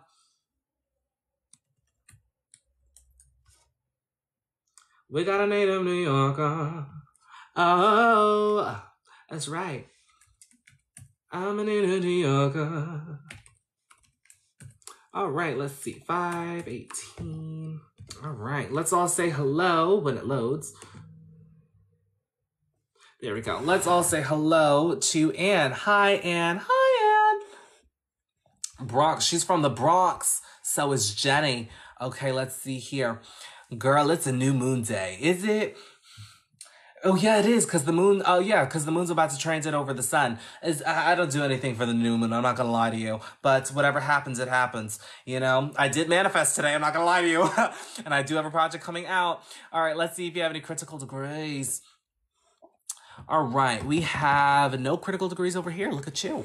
And then over here, we have Sun in 0 degrees Gemini, critical degree. And then we have Jupiter 9 Taurus, critical degree. Saturn 4 Pisces, critical degree too. Okay, so we have a couple critical degrees. Nothing too bad, nothing too major. All right, your life seems in a transition. Let's see why it seems in a transition. Well, right now, you're going through your Jupiter return. We're going to explain that when we get to that placement too. Same, but I'm excited because it's happening in my 5th. With my Lord of the Year. Oh, interesting for you. Oh, that's so lucky. It's happening in my 11th house. And I don't really have an 11th house placements, but it's all opposing my Sun, my Chiron, and my Mercury too. So let's see what happens later today. All right, let's get to your reading, Anne. Okay, in this lifetime, you're really meant to focus on relationships, partnerships, interpersonal connection, business, contracts as work. Well, oh wait, cut in work, husband dealing with trauma and addiction. We have several ventures we started. Wait, cut in work, husband oh, gotcha. Yep, we're gonna get there in just a second because that Jupiter in the 8th house actually sums that all up. All right, let's see here. So major focus for you is going to be on relationships, partnerships, interpersonal connection, business, contracts. With the moon being in Libra, we're also Libra twins. I see that because my moon is also in Libra too. So any action that you're taking towards your life's direction, towards the things that you want to go after, make sure that it resonates with you emotionally. Otherwise, it's the chop. Okay. This can also be applicable towards, well, I already said career status. I can see in life's work too. I thought it was going to be applicable towards your belief system, but I'm not seeing any aspects towards that. So just career status, I can see in and life's work too.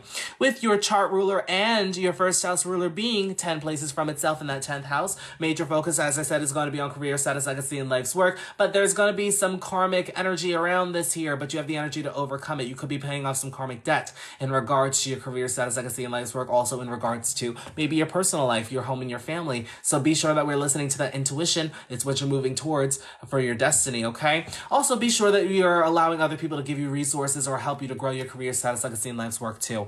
All right? Let's see what else is going on here. We have Scorpio in the second house with Neptune here. You may yearn for financial stability and security as well. And this could definitely come in for you, just as long as you don't obsess with this here. All right? You need to find a balance with your healing journey, because once you heal from your healing journey, you'll see that you're not going to over-obsess with money all that much too.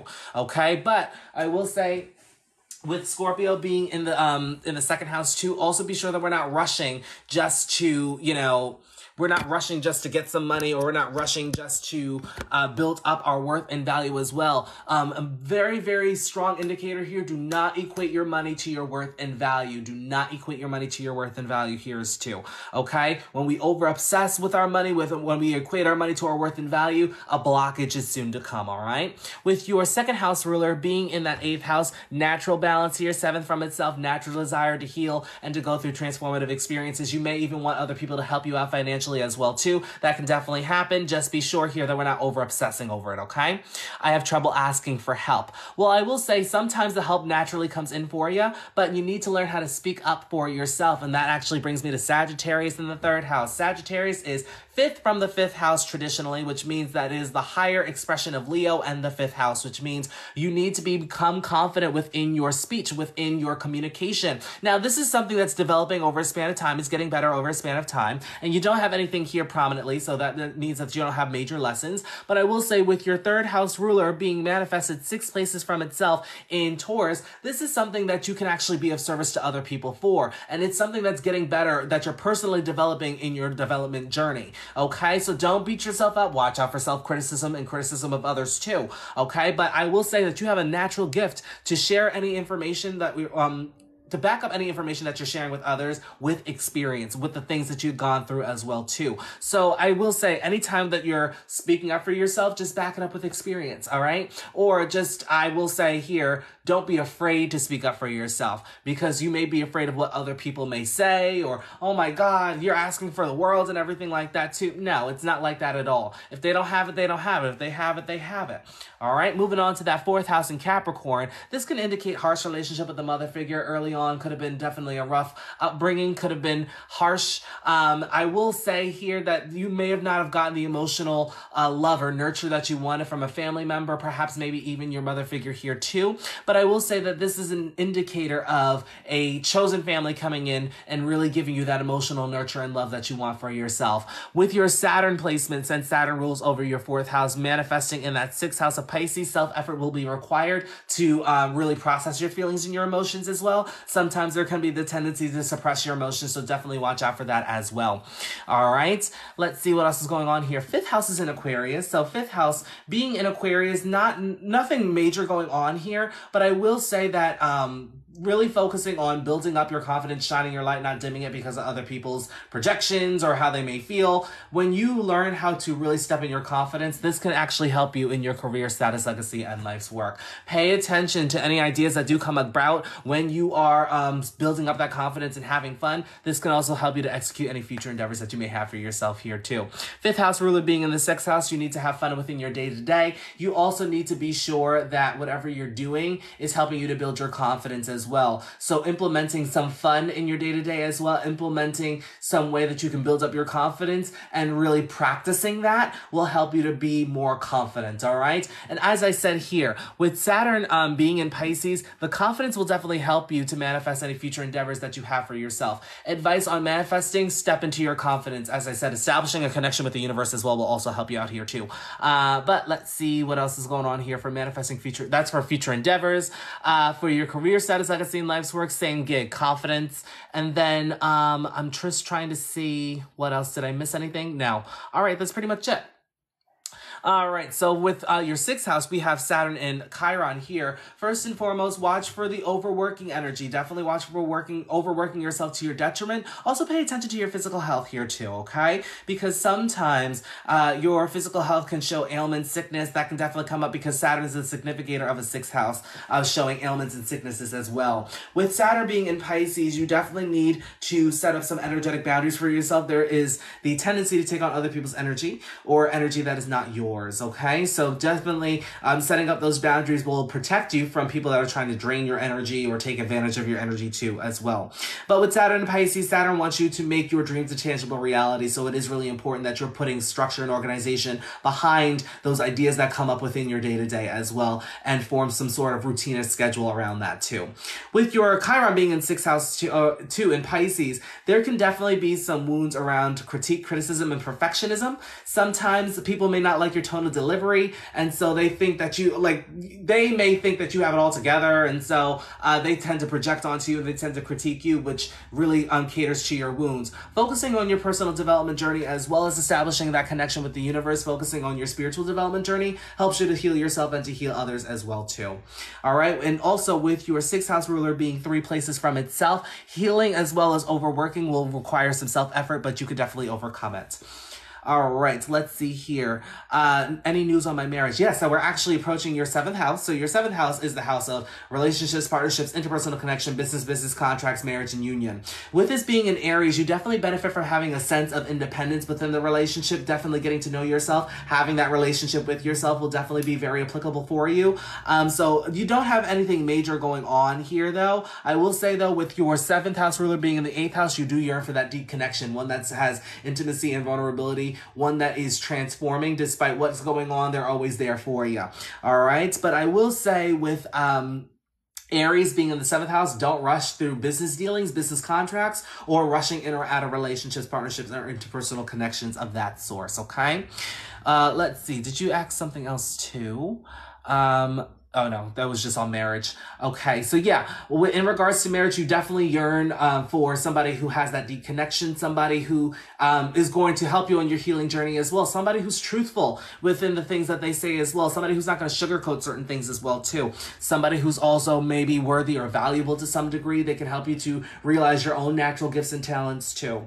All right, moving on to the 8th house, we have Mercury, Jupiter, Mars in Taurus. Okay, so there's a lot of transformation that's happening here. It's going to help you to step into your power. A lot of wisdom that could be gained too. Just be sure that we're sharing that wisdom with other people, finding a balance between giving and receiving as well too. With Mercury in Taurus, you're meant to share that wisdom with other people instead of keeping it within yourself. With Mars in Taurus, though, don't rush through your healing journey or through any transformation, because this will definitely cause some hindrance or stagnancy to that healing journey. So true. People think I'm strong and together, but I need help. Gotcha.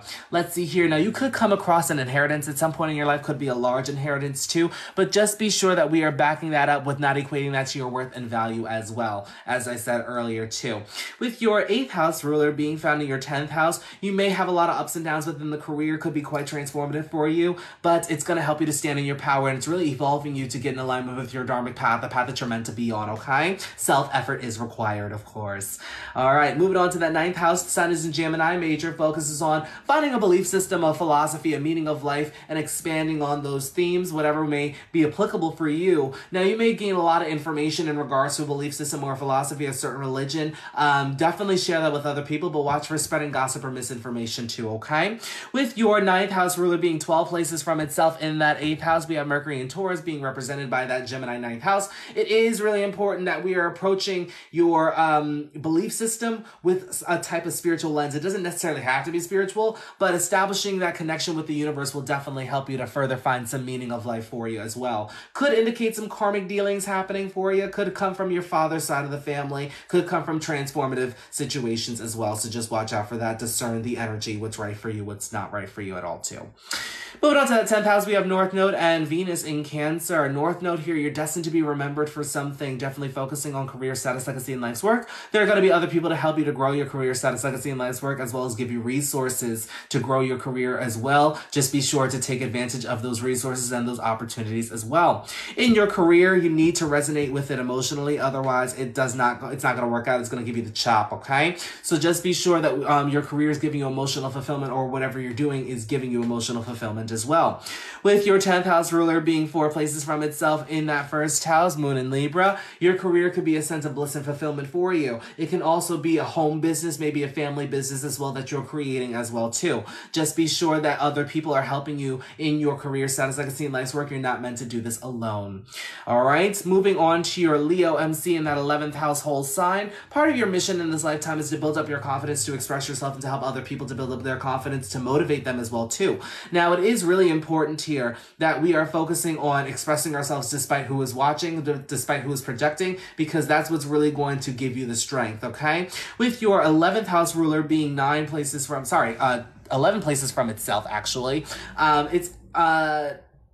it's a sense of expansion, but I will say here, you need to pay attention to what it is that you're manifesting, because it's going to require confidence here. Now, you could be the jack of all trades, master of none, but always doing it better than the master of one. So pay attention to your ideas here. Since your MC ruler is expressing itself through Gemini, pay attention to your ideas, because they could be quite innovative and really make the world a better place, as well as becoming confident in the ideas that you have too. All right? Because that's really where you're going to achieve the most fulfillment from it too. Last but not least, we have Virgo in that 12th house, and we have Uranus, and we have Pluto here too. Remember what I said earlier, finding the balance between spiritual development and personal development is really going to be applicable for you. But with Uranus here, this can be sudden karmic changes that can come about. This can even be that when you're establishing your connection with the universe, there may be some sudden feeling changes with that as well. But definitely pay attention to your subconscious mind, anything that comes from your dreams as well that can help you to move forward within career status, legacy, and life's work. Also, watch out for vengeance, obsession, over-obsession, I should say, and revenge. That can be quite karmic. That can come through hidden enemies and endings and loss as well. But that's pretty much all I'm seeing for your chart for the most part. Thank you. All right, let's see who's next. 12:12 on my clock, everyone. Let's see here. I'll show you. 12:12 on the clock. Divine completion. Look at God. Of course. Is Leo Jupiter in the 6th house still effective? Yeah. It doesn't matter where Jupiter is. Jupiter is still going to expand. You know, it doesn't matter if it's in the 6th house, the 12th house, the 2nd house. It's going to be effective.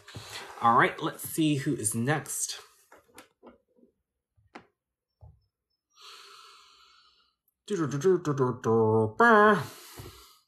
When will you go live again? I will probably go live next week, because this is the last time I'm going live this week, because I usually do it every 2 days, if not every other day. 6th house is boring. I know. It does make you the busy bee though. Ugh, look at that double chin. Anyway.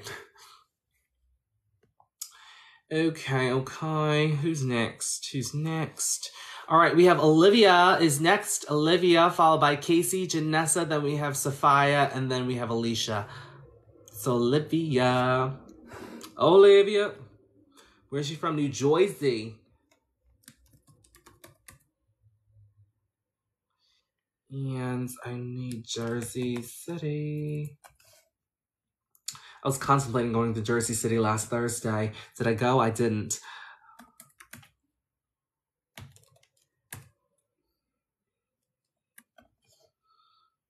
All right, so let's see here.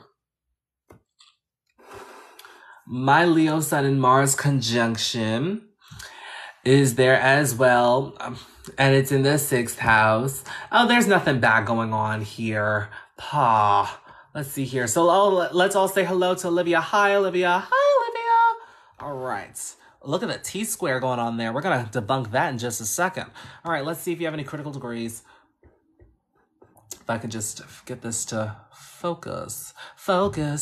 All right, let's see. Do you have any critical degrees? I'm not seeing anything over here being a critical degree, so I'm gonna scoot over here. Do I have any critical degrees over here? Yep, Mars 17 Pisces critical degree, Jupiter 13 Capricorn critical degree as well. So you only have those 2, nothing bad, nothing major. All right, let's go up here. Let's see what's going on. All right, in this lifetime, you really meant to focus on mundane responsibilities, your daily operations, work schedule, routine around personal development and physical health. With your chart ruler and your first house ruler being in that sixth house, this just means that these themes that I just mentioned are amplified. Now, I will say that sometimes you may not understand where your information may be coming from, or you may not understand your communication. So establishing a connection with the universe is really going to help you out here, really focusing on your spiritual development journey, as well as trusting in the unknown as well, too. You have a very chatty subconscious, so pay attention to your subconscious as well as your dreams. That way, this can actually help you out within your day-to-day, as well as help you in your healing journey as well, too. This can even help you to manifest a specific level of income for yourself and help you in your communicative endeavors, too. All right, so let's see what else is going on. Now, we have Libra in the second house. We have Chiron in the North Node going on in that second house here. Just watch for frivolous spending. Definitely watch for overindulgence, self-splurging too. Nothing wrong with that. Just do it in moderation, I should say here too. With Chiron being in Libra, there are wounds around other people. Could have indicated karmic relationships. Perhaps maybe it affected your worth and value, gave you some wounds there. All right, so focusing on establishing your worth and value by asking yourself when enough is enough. This will help you to heal yourself and heal other people, as well as definitely having the relationship with yourself, focusing on really making yourself happy. That'll also help you to heal yourself and heal other people. Now, you could be seen as a healer as what you're moving towards destiny-wise, since you have Chiron conjunct the North Node in your second house, but you're also destined to build up your material security for yourself, establishing that worth and value, giving back to yourself through self-replenishment, as well as really catering to your immediate family. Now, I know with Libra in the second house, it does tend to cater to other people. You also need to find that balance and cater to yourself, okay? This is all the house of self-care and giving back to yourself too, okay? With your second house ruler being in that, let's see, it's 8 places from itself. So this could be quite intense, okay? So this could be a situation where it's not easy to let go of certain things that no longer serve you. You may have a lot of things that are replaying in the mind, but it's really important to let go of what no longer serves you. Letting go of what no longer is in alignment, which in turn puts you in alignment with your dharmic path, all right? Also, with it being in Taurus, really focusing on finding a belief system that best, helps you to make meaning of this life as well, with that being in your 9th house. That'll definitely help you to heal yourself and heal other people too. All right, moving on, we have Scorpio's moon, and that's that we have in the 3rd house. So you find emotional fulfillment through communicating with people that you feel comfortable with, as well as developing your skills. Siblings, cousins, your immediate environment can also be applicable themes for you here too. Learning the power within your words is going to be very, very important here. I said that before in a past reading. If you have Mercury, Pluto in the 3rd house, or Scorpio ruling over your 3rd house, learning the power within your words is going to be very, very important, okay? Because sometimes we can trigger people's unhealed wounds just by us talking. All right, and they may project. So don't take on that projection one, but also to stand in your power, really learn the power within your words, okay? Now, this is an area of life that's going to get better with time here. You also may yearn for a connection that has depth, intimacy, and vulnerability. That can definitely come around for you. But just be sure here that we're backing up any information that we're sharing with others with our personal experience too, okay? Moving on, now we do have your 3rd house ruler manifesting 5 places from itself in that 6th house too. So definitely just speaking your truth and being confident within that will definitely help you to better express yourself and to put yourself out there as well too. And also establishing some sort of spiritual connection with the universe can definitely help you in regards to communication and learning and acquiring new knowledge as well too. All right, moving on, we have Pluto and Sagittarius in your 4th house. Definitely don't run away from your emotions. Don't run away from your emotions. Transformative upbringing, very transformative. You could have had a lot of intense situations happened early on. Could be a generational curse breaker, so it's not meant to be easy with that Pluto placement there. Let's be sure that we are letting ourselves go of any emotions that no longer serve us, letting go of anything that's no longer within alignment. That'll help us to step into our power just as long as we're not over-obsessing with it. Also, finding a belief system, a meaning of life, a certain philosophy will also help us to step into our power just as long as we don't over-obsess with it as well too. Now, usually it does indicate that you go through these things because it's helping you towards your career status, I can see in life's work, but it actually leads me to my next point. Really focusing on processing your feelings and your emotions as well as listening to your intuitive nudges can definitely help you to alleviate any inner conflict and tension that you have within career status, I can see in life's work, self-identity, independence, and taking action towards your life's direction, and relationships, partnerships, interpersonal connection, business contracts as well. All right. Moving on, let's see what else is going on here. We have 5th house in Capricorn. We have Jupiter here, some very fortunate energy manifesting for you. 5th house represents past life deeds coming into fruition in this lifetime. Whatever you did in a past life, it's great. I recommend you play the lottery. Hey, you never know, you could win. With Jupiter in Capricorn, very disciplined, very structured as well. Could find yourself in an authoritative position, but very expressive too. Definitely just watch out for overindulgence. Could be quite karmic. Watch out for addictive tendencies and escapism too.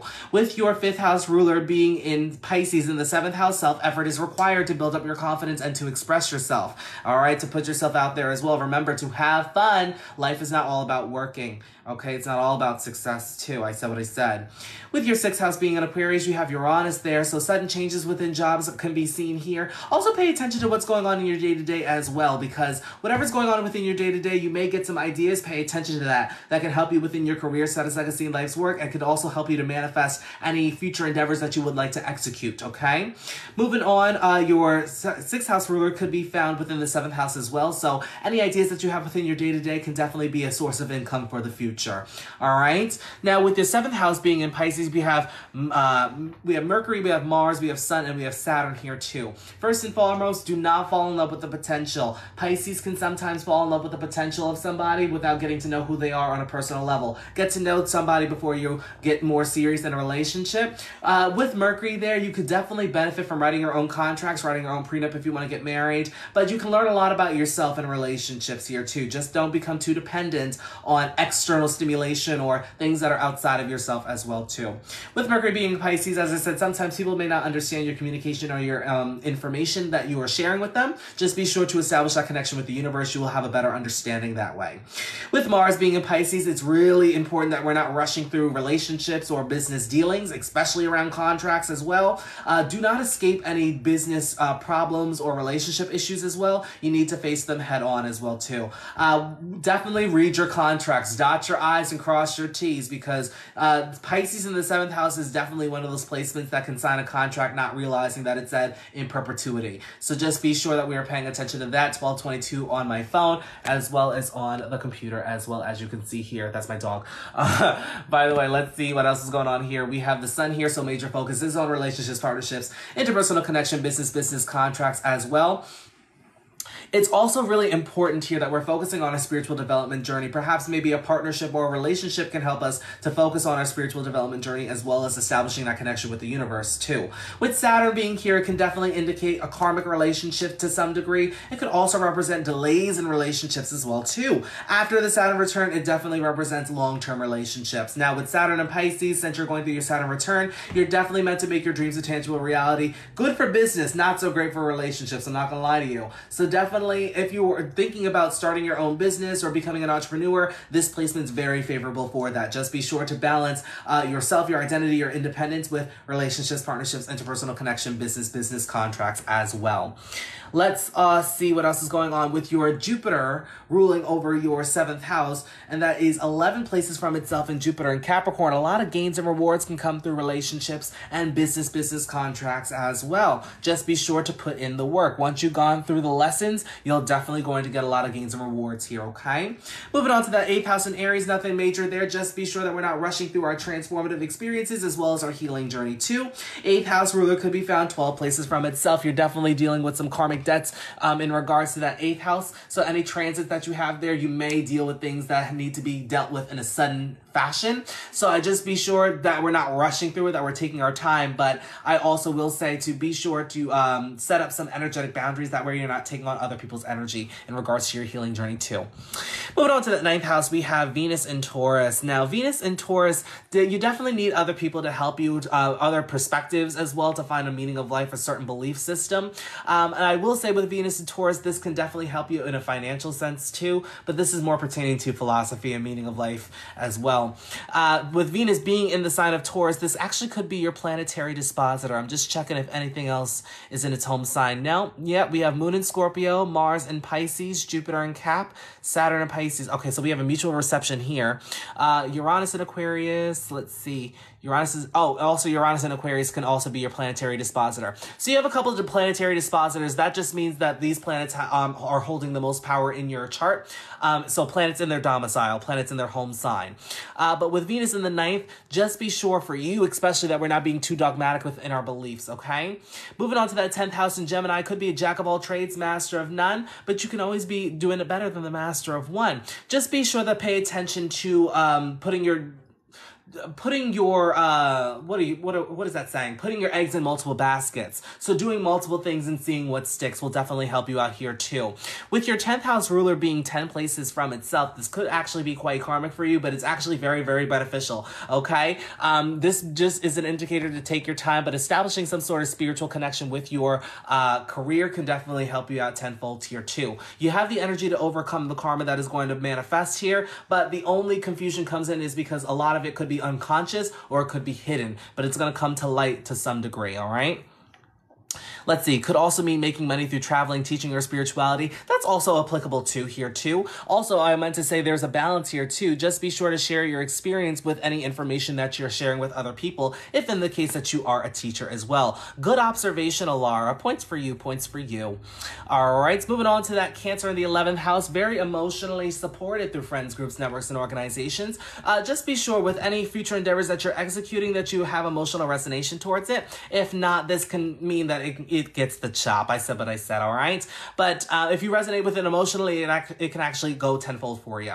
But with your 11th house ruler being 5 places from itself in Scorpio, your future endeavors or even your friends can be a source of confidence for you. They can help you to better express yourself, but you're gonna need confidence when you're executing any future endeavors for yourself, as well as emotional resonation towards whatever you're manifesting to. All right, last but not least, before I let you go, you do have Leo in the 12th house there, so you do shine with spiritual development, really establishing that connection with the universe as well as trusting in the unknown, but you don't have anything major going on there. Just watch out for the over-ego energy as well as overconfidence. Watch out because children can sometimes be karmic as well as love and romance, but as I said, there's no indicators there. With your 12th house ruler being 8 places from itself, this could be quite transformative for you. Make sure that we are approaching relationships, partnerships, interpersonal connection, business and business contracts through a spiritual lens and not just through a material lens. If you approach it through a material lens, this can actually destruct the house, causing delay and causing a lot of unconscious energy to manifest. It can also cause an undoing for you as well too. But that's pretty much all I'm seeing for your chart for the most part. Thank you. Thanks, babe. I'm trying to learn how to interpret. You're doing great. You're doing fantastic. As I said, between, I think it was yesterday or 2 days ago, you have some really good observations. Just trust, okay? Let's see who's next. All right, we have Casey. All right, I would like to hear mainly about my chart, says about me as an individual, but a light touch on my compatibility with my boyfriend. He's a Sagittarius. Sun in Sagittarius, rising Leo, moon Aries, Venus in Scorpio. Such for the light touch, I said. But I will say here, that would be better for synastry. I can touch as to see like where his placements may fall in your chart. But I do recommend a synastry if in the case that you're interested in that as well. I won't be doing that today, but like if you would like a private, I could definitely do that for you. All right. So Casey, is Casey here, by the way? Of course, Olivia. Anytime, anytime. I'm trusting my 3rd house moon as you should. As you should. San Pedro, California. Is Casey here? Going once, going twice? Casey is here. Great, great, great. All right. 5/14. You recently had a birthday too. Happy belated birthday. Did you do anything? Did you go out? Did you relax?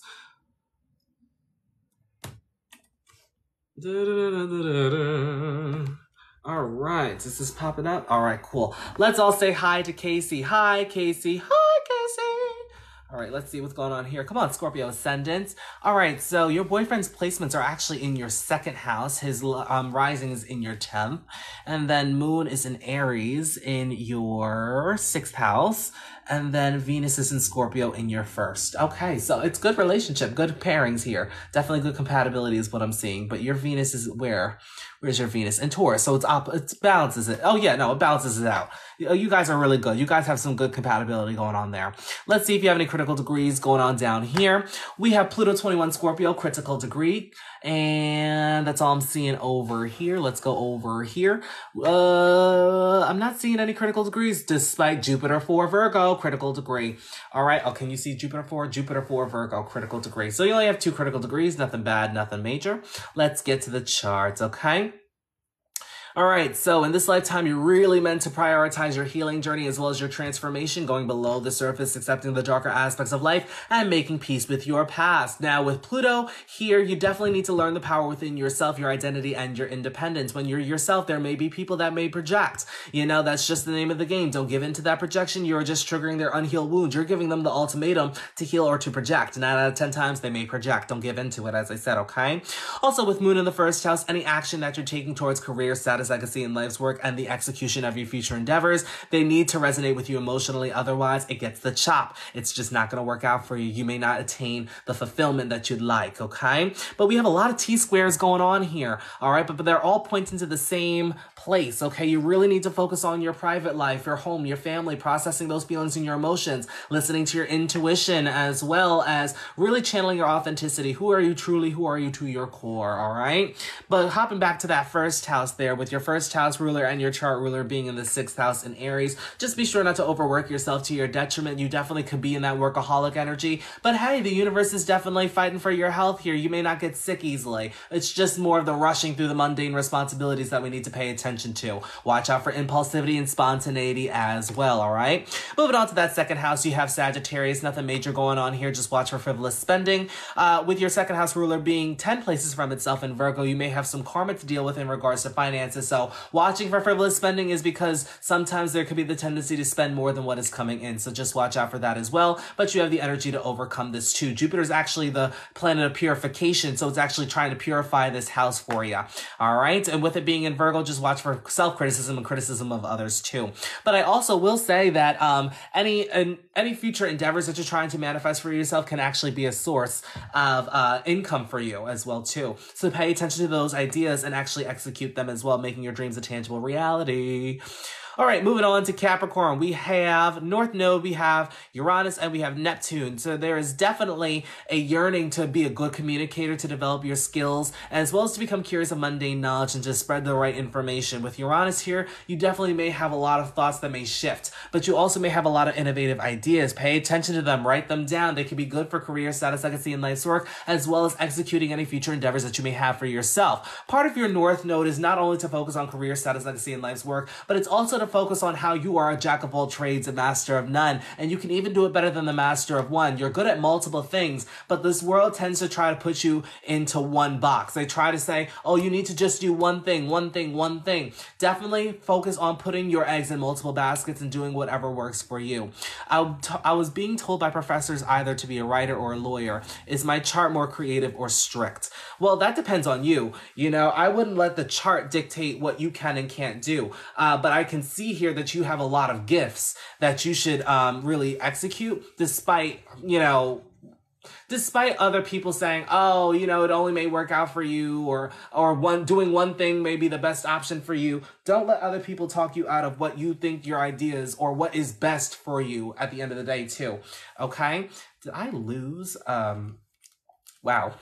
Okay, let me see. Anyway, with your 3rd house ruler being in the 4th house, your ideas can actually be a source of income for you, as well as communicating, teaching, sharing information. This can help you to activate any natural gifts and talents that you may have as well. It can also contribute to your worth and value. Sometimes you may feel tested by your worth and value though, so ask yourself when enough is enough. That way you can further establish that worth and value for yourself too.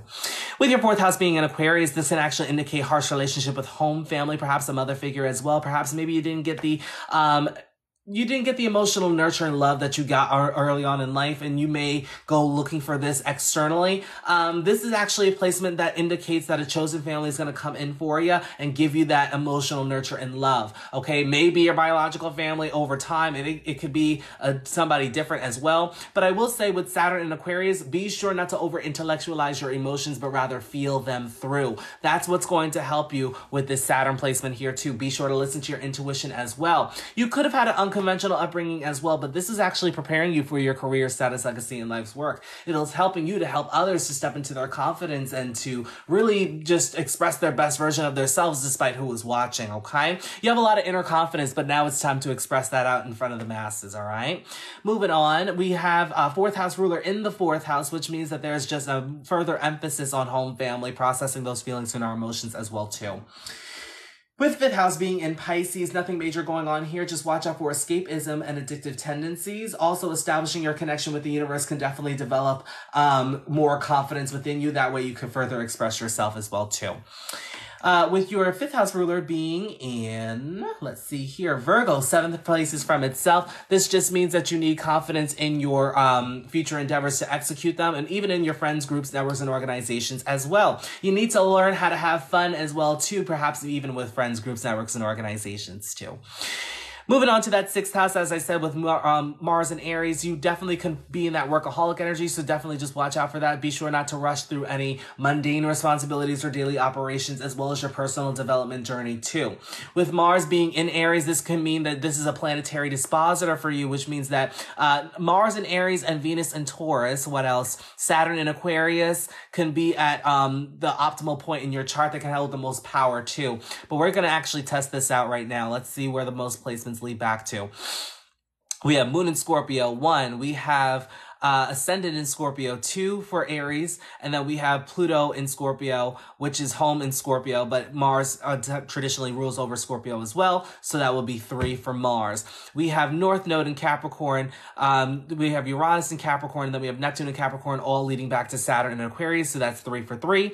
Then we have Sun in Taurus, and then we have Mercury in Taurus as well, so Jupiter in Virgo is going to be that tie vote, but that would be catered towards Venus. So Venus in Taurus actually holds the most power in your chart, and then Aries, Mars in Aries, and then Saturn in Aquarius definitely are at that close second there too. All right, moving on to the seventh house, we have Sun, we have Venus, and we also have Mercury here. You could definitely learn a lot about yourself in relationships, partnerships, interpersonal connection, business contracts as well. It is really important that we're watching for people pleasing in relationships as well too. Definitely having that relationship with yourself will be very favorable here too.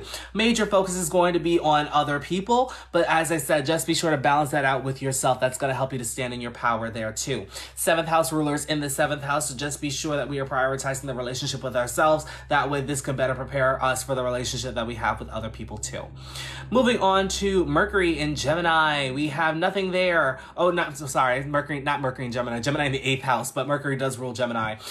Moving on to that, we don't have anything in Gemini in the 8th house. I just will say, from any wisdom that you gain from your healing journey, just share that with other people. With your ruler of Gemini, the 8th house ruler being 12 places from itself, just be sure here that we're setting up any energetic boundaries that no longer serve us, or setting up those boundaries that way people are not taking on energy that no longer serves us, if that makes sense too.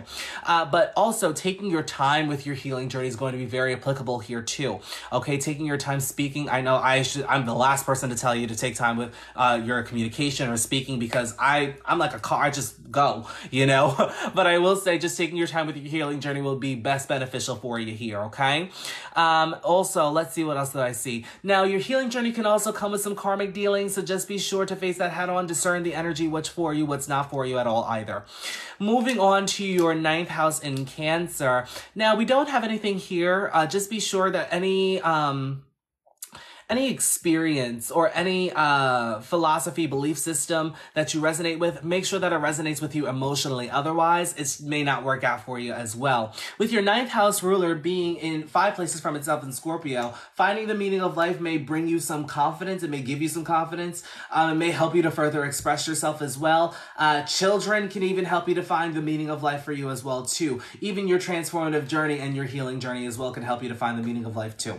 There's a lot of wisdom that can come come from your healing journey. So just be sure that we are confident enough to express that as well too.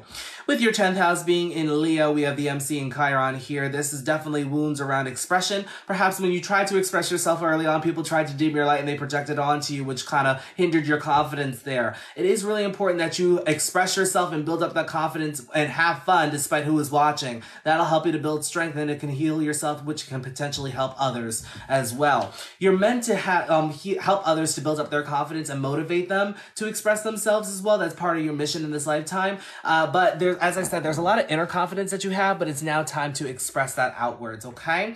With your 10th house ruler being 10 places from itself, there is some challenges and obstacles in regards to other people, relationships that you will definitely overcome. But I will say just watch out for the people pleasing as well too, because that can definitely be an indication of the things that you've gone through early on. Now, with Chiron being in the 10th house, there are wounds around success, wounds around career, status, legacy, and life's work. Perhaps people tried to downplay your success. They maybe have said that, oh, maybe you won't be successful or anything like that. Just focus on your career, status, legacy, and life's work. And then when you get the success and recognition, that'll help you to heal yourself, but to heal other people. But don't get wrapped up in the career success so much so that you're focused on just gaining success. And that's the only reason why you're doing it as well. Okay, remember to have the purpose.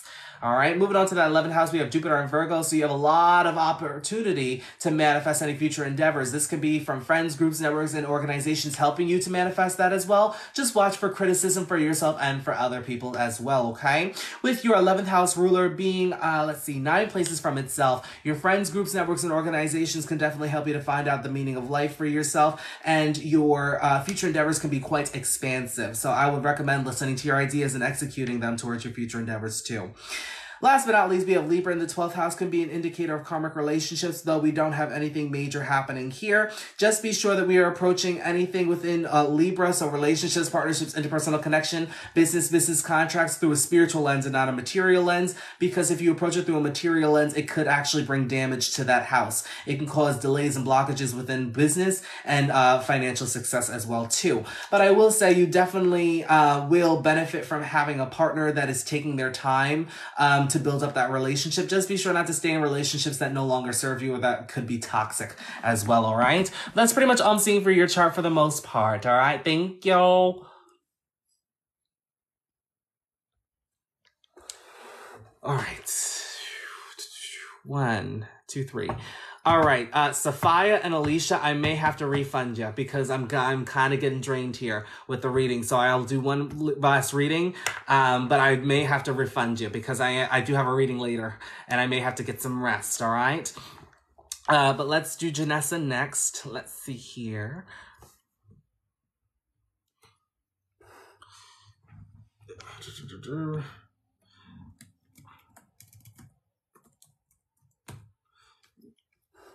Janessa Anchorage. Does Anchorage have a song? Hi, Janessa here. Haha, I've been told. Let's see. Thank you. Ooh. Those aspects are all over the place. Okay. Anchorage. Excuse me, Anchorage, Alaska. Got that.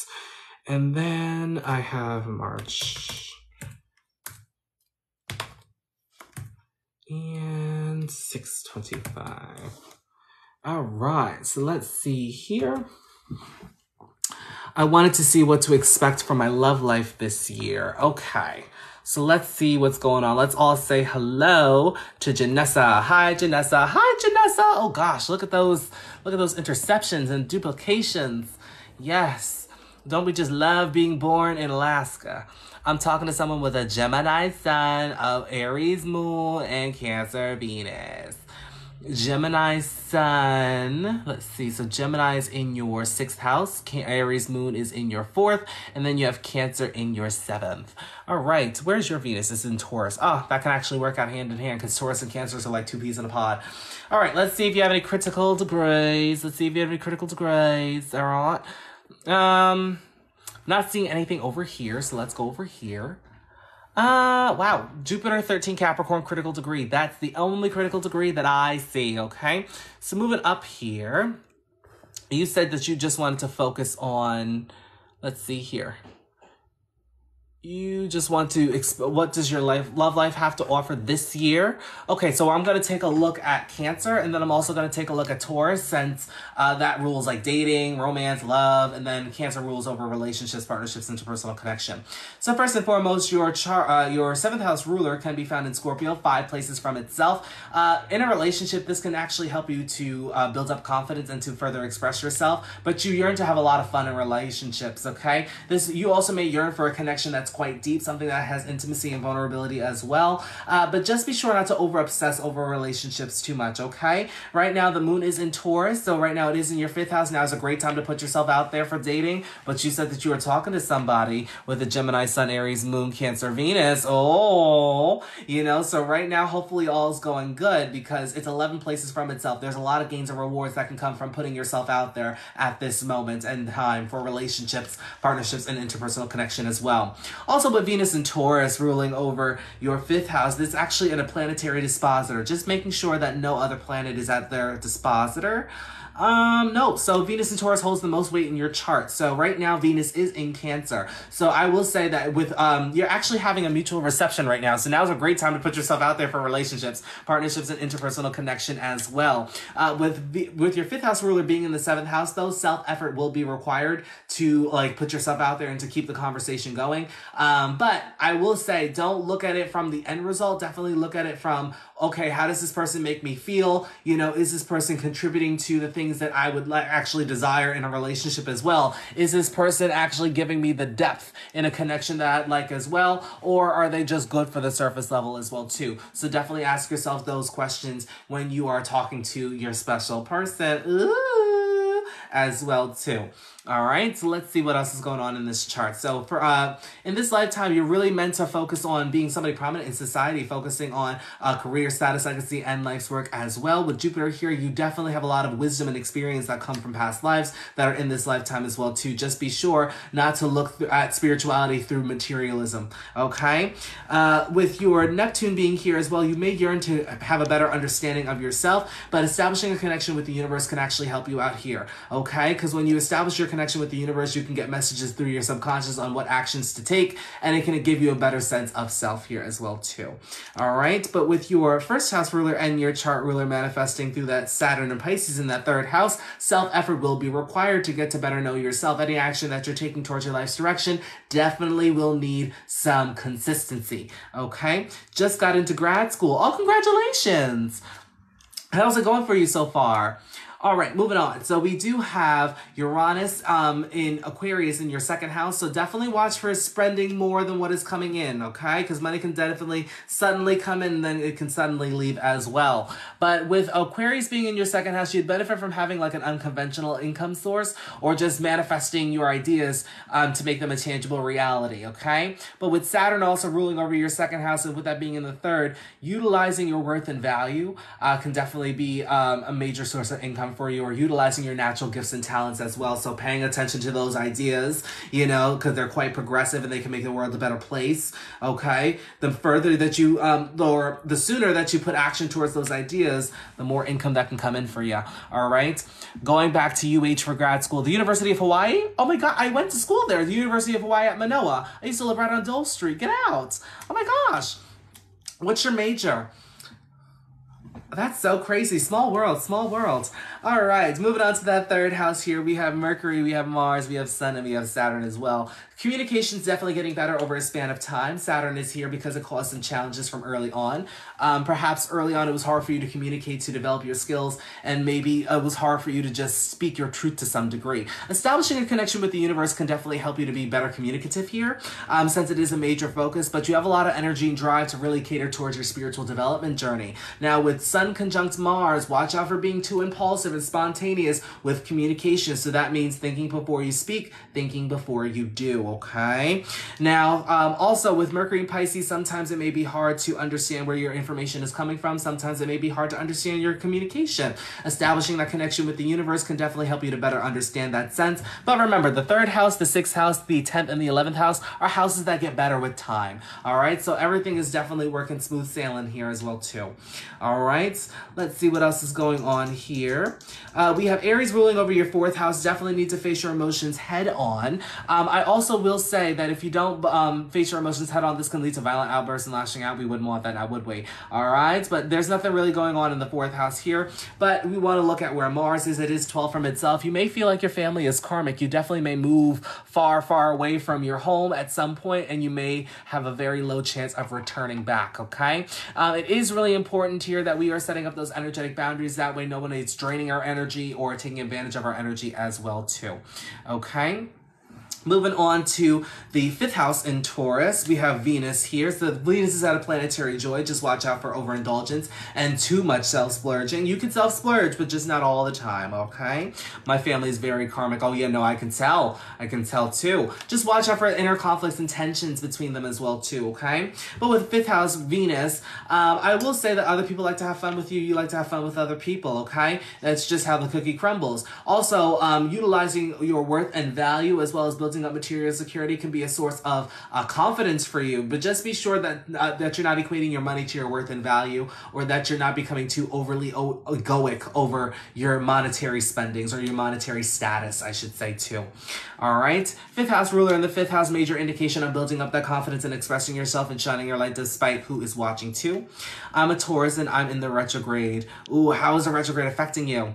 Moving on to 6th house in Gemini, nothing major going on there. Just watch out for gossip and spreading misinformation in your day-to-day, okay? But you can utilize a lot of your ideas within your day-to-day as well. Could be a jack of all trades, master of none there. And you can always do it better than the master of one. With your 6th house ruler being 10 places from itself in Mercury and Pisces, there could be some challenges and some karma that you're paying off in your day-to-day. There could be major weaknesses around communication. Perhaps maybe this is constructive criticism as well. This could even be about like self-criticism as well too, so definitely watch out for that, all right? Moving on to that 7th house in Cancer, we already talked a little bit about it, but in a past life you definitely could have been focused, or even early on in life, you could have been focused on your personal life, your home, your family, processing your feelings and your emotions, channeling your authenticity as well as listening to your intuition. With your Moon, which is ruling over your 7th house, with that being 5 places from itself in Scorpio, as I said, you'd benefit from having a connection that really focuses on intimacy, vulnerability, and having some sort of depth. But being in a connection can definitely help you to build up your confidence as well too. Just be sure that we are not overly obsessing over relationships as well. That can cause blockages, okay? Moving on to that 8th house in Leo, nothing major going on there, but I will say that you do shine through transformative experiences as well as your healing journey as well. So just be sure that we are developing confidence through the things that we've gone through. It's helping you to step into your power. With your 8th house ruler being 8 places from itself, extra transformation is here is indicated, okay? Your healing journey may be quite intense, but it's helping you to step into your power. Be sure to let go of what no longer serves you and what no longer is in alignment with you. That way you can get in alignment with your dharmic path, the path that you're meant to be on.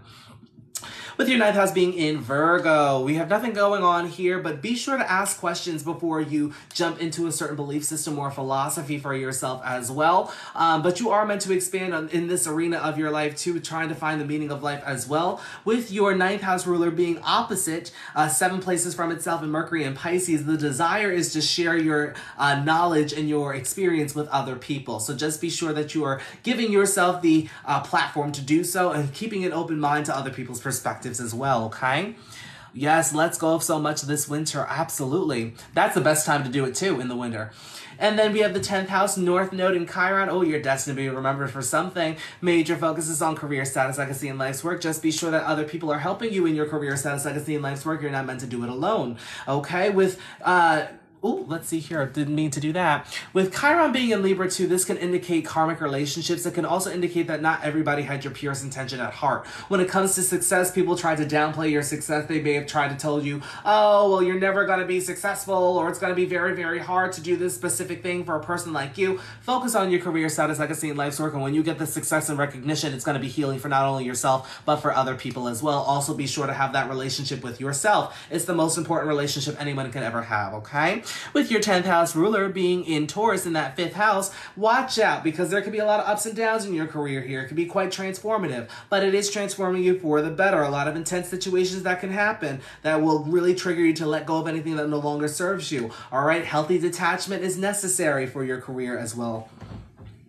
Moving on to that 11th house in Scorpio, emotional fulfillment can be found through friends, groups, networks, organizations, and the execution of your future endeavors, just as long as you don't over-obsess with them as well. Okay, a lot of emotional support around you here, and you're very powerful around your friend groups, around even executing your future endeavors too. As I said, just be sure that we're not over-obsessing with it as well, and everything will work out just fine for you. With your 11th house ruler being 5 places from itself, you need confidence in order to manifest your future endeavors for yourself. Your friends, groups, networks, and organization can actually help you to build your confidence as well. Last but not least, we have Sagittarius in the 12th house. We have a Sagittarius MC, and we also have Pluto in Sagittarius as well. With Pluto and Sagittarius, just watch out for vengeance, revenge over obsession, because those can be karmic themes that could show up through hidden enemies, karmic dealings, as well as loss too. But with your MC being in Sagittarius, you're meant to be the larger than life, live that larger than life persona, definitely sharing your wisdom, your experience, your story with other people as well. It is really important to really be truthful about the things that you've gone through. That'll help you to stand in your power, just as long as you don't over obsess with it. Also, watch out for over obsessing over your spiritual development journey or establishing that connection with the unknown as well. With your 12th house ruler being in the 1st house, be sure that we are approaching yourself, your identity, and going after themes of independence in a spiritual sense juxtapose a material sense, because it can really mess up your sense of self and your identity as well, if in the case that you approach it from a materialistic sense. All right, but that's pretty much all I'm seeing for your chart for the most part. Thank you. All right, with Sophia and Alicia, I'm going to give you a refund, okay? Because I couldn't get to you today because I'm feeling quite drained and I don't want to give you a reading all based off of subpar energy. So I'm going to refund you today, all right? With that being said, be sure to like and share to get us out there, all right? And until next time, everybody, just be sure to pay attention to your energy, because you can learn a lot when you sit down with yourself. I'm telling you that, okay? Also, be sure to follow me if you're not already doing so. That way you get notified every time I go live. If you're watching me on the pre-recorded version, be sure to like, share, and subscribe, okay? Today is Thursday, May 18, 2023. Everybody have a great weekend. Take care. Goodbye.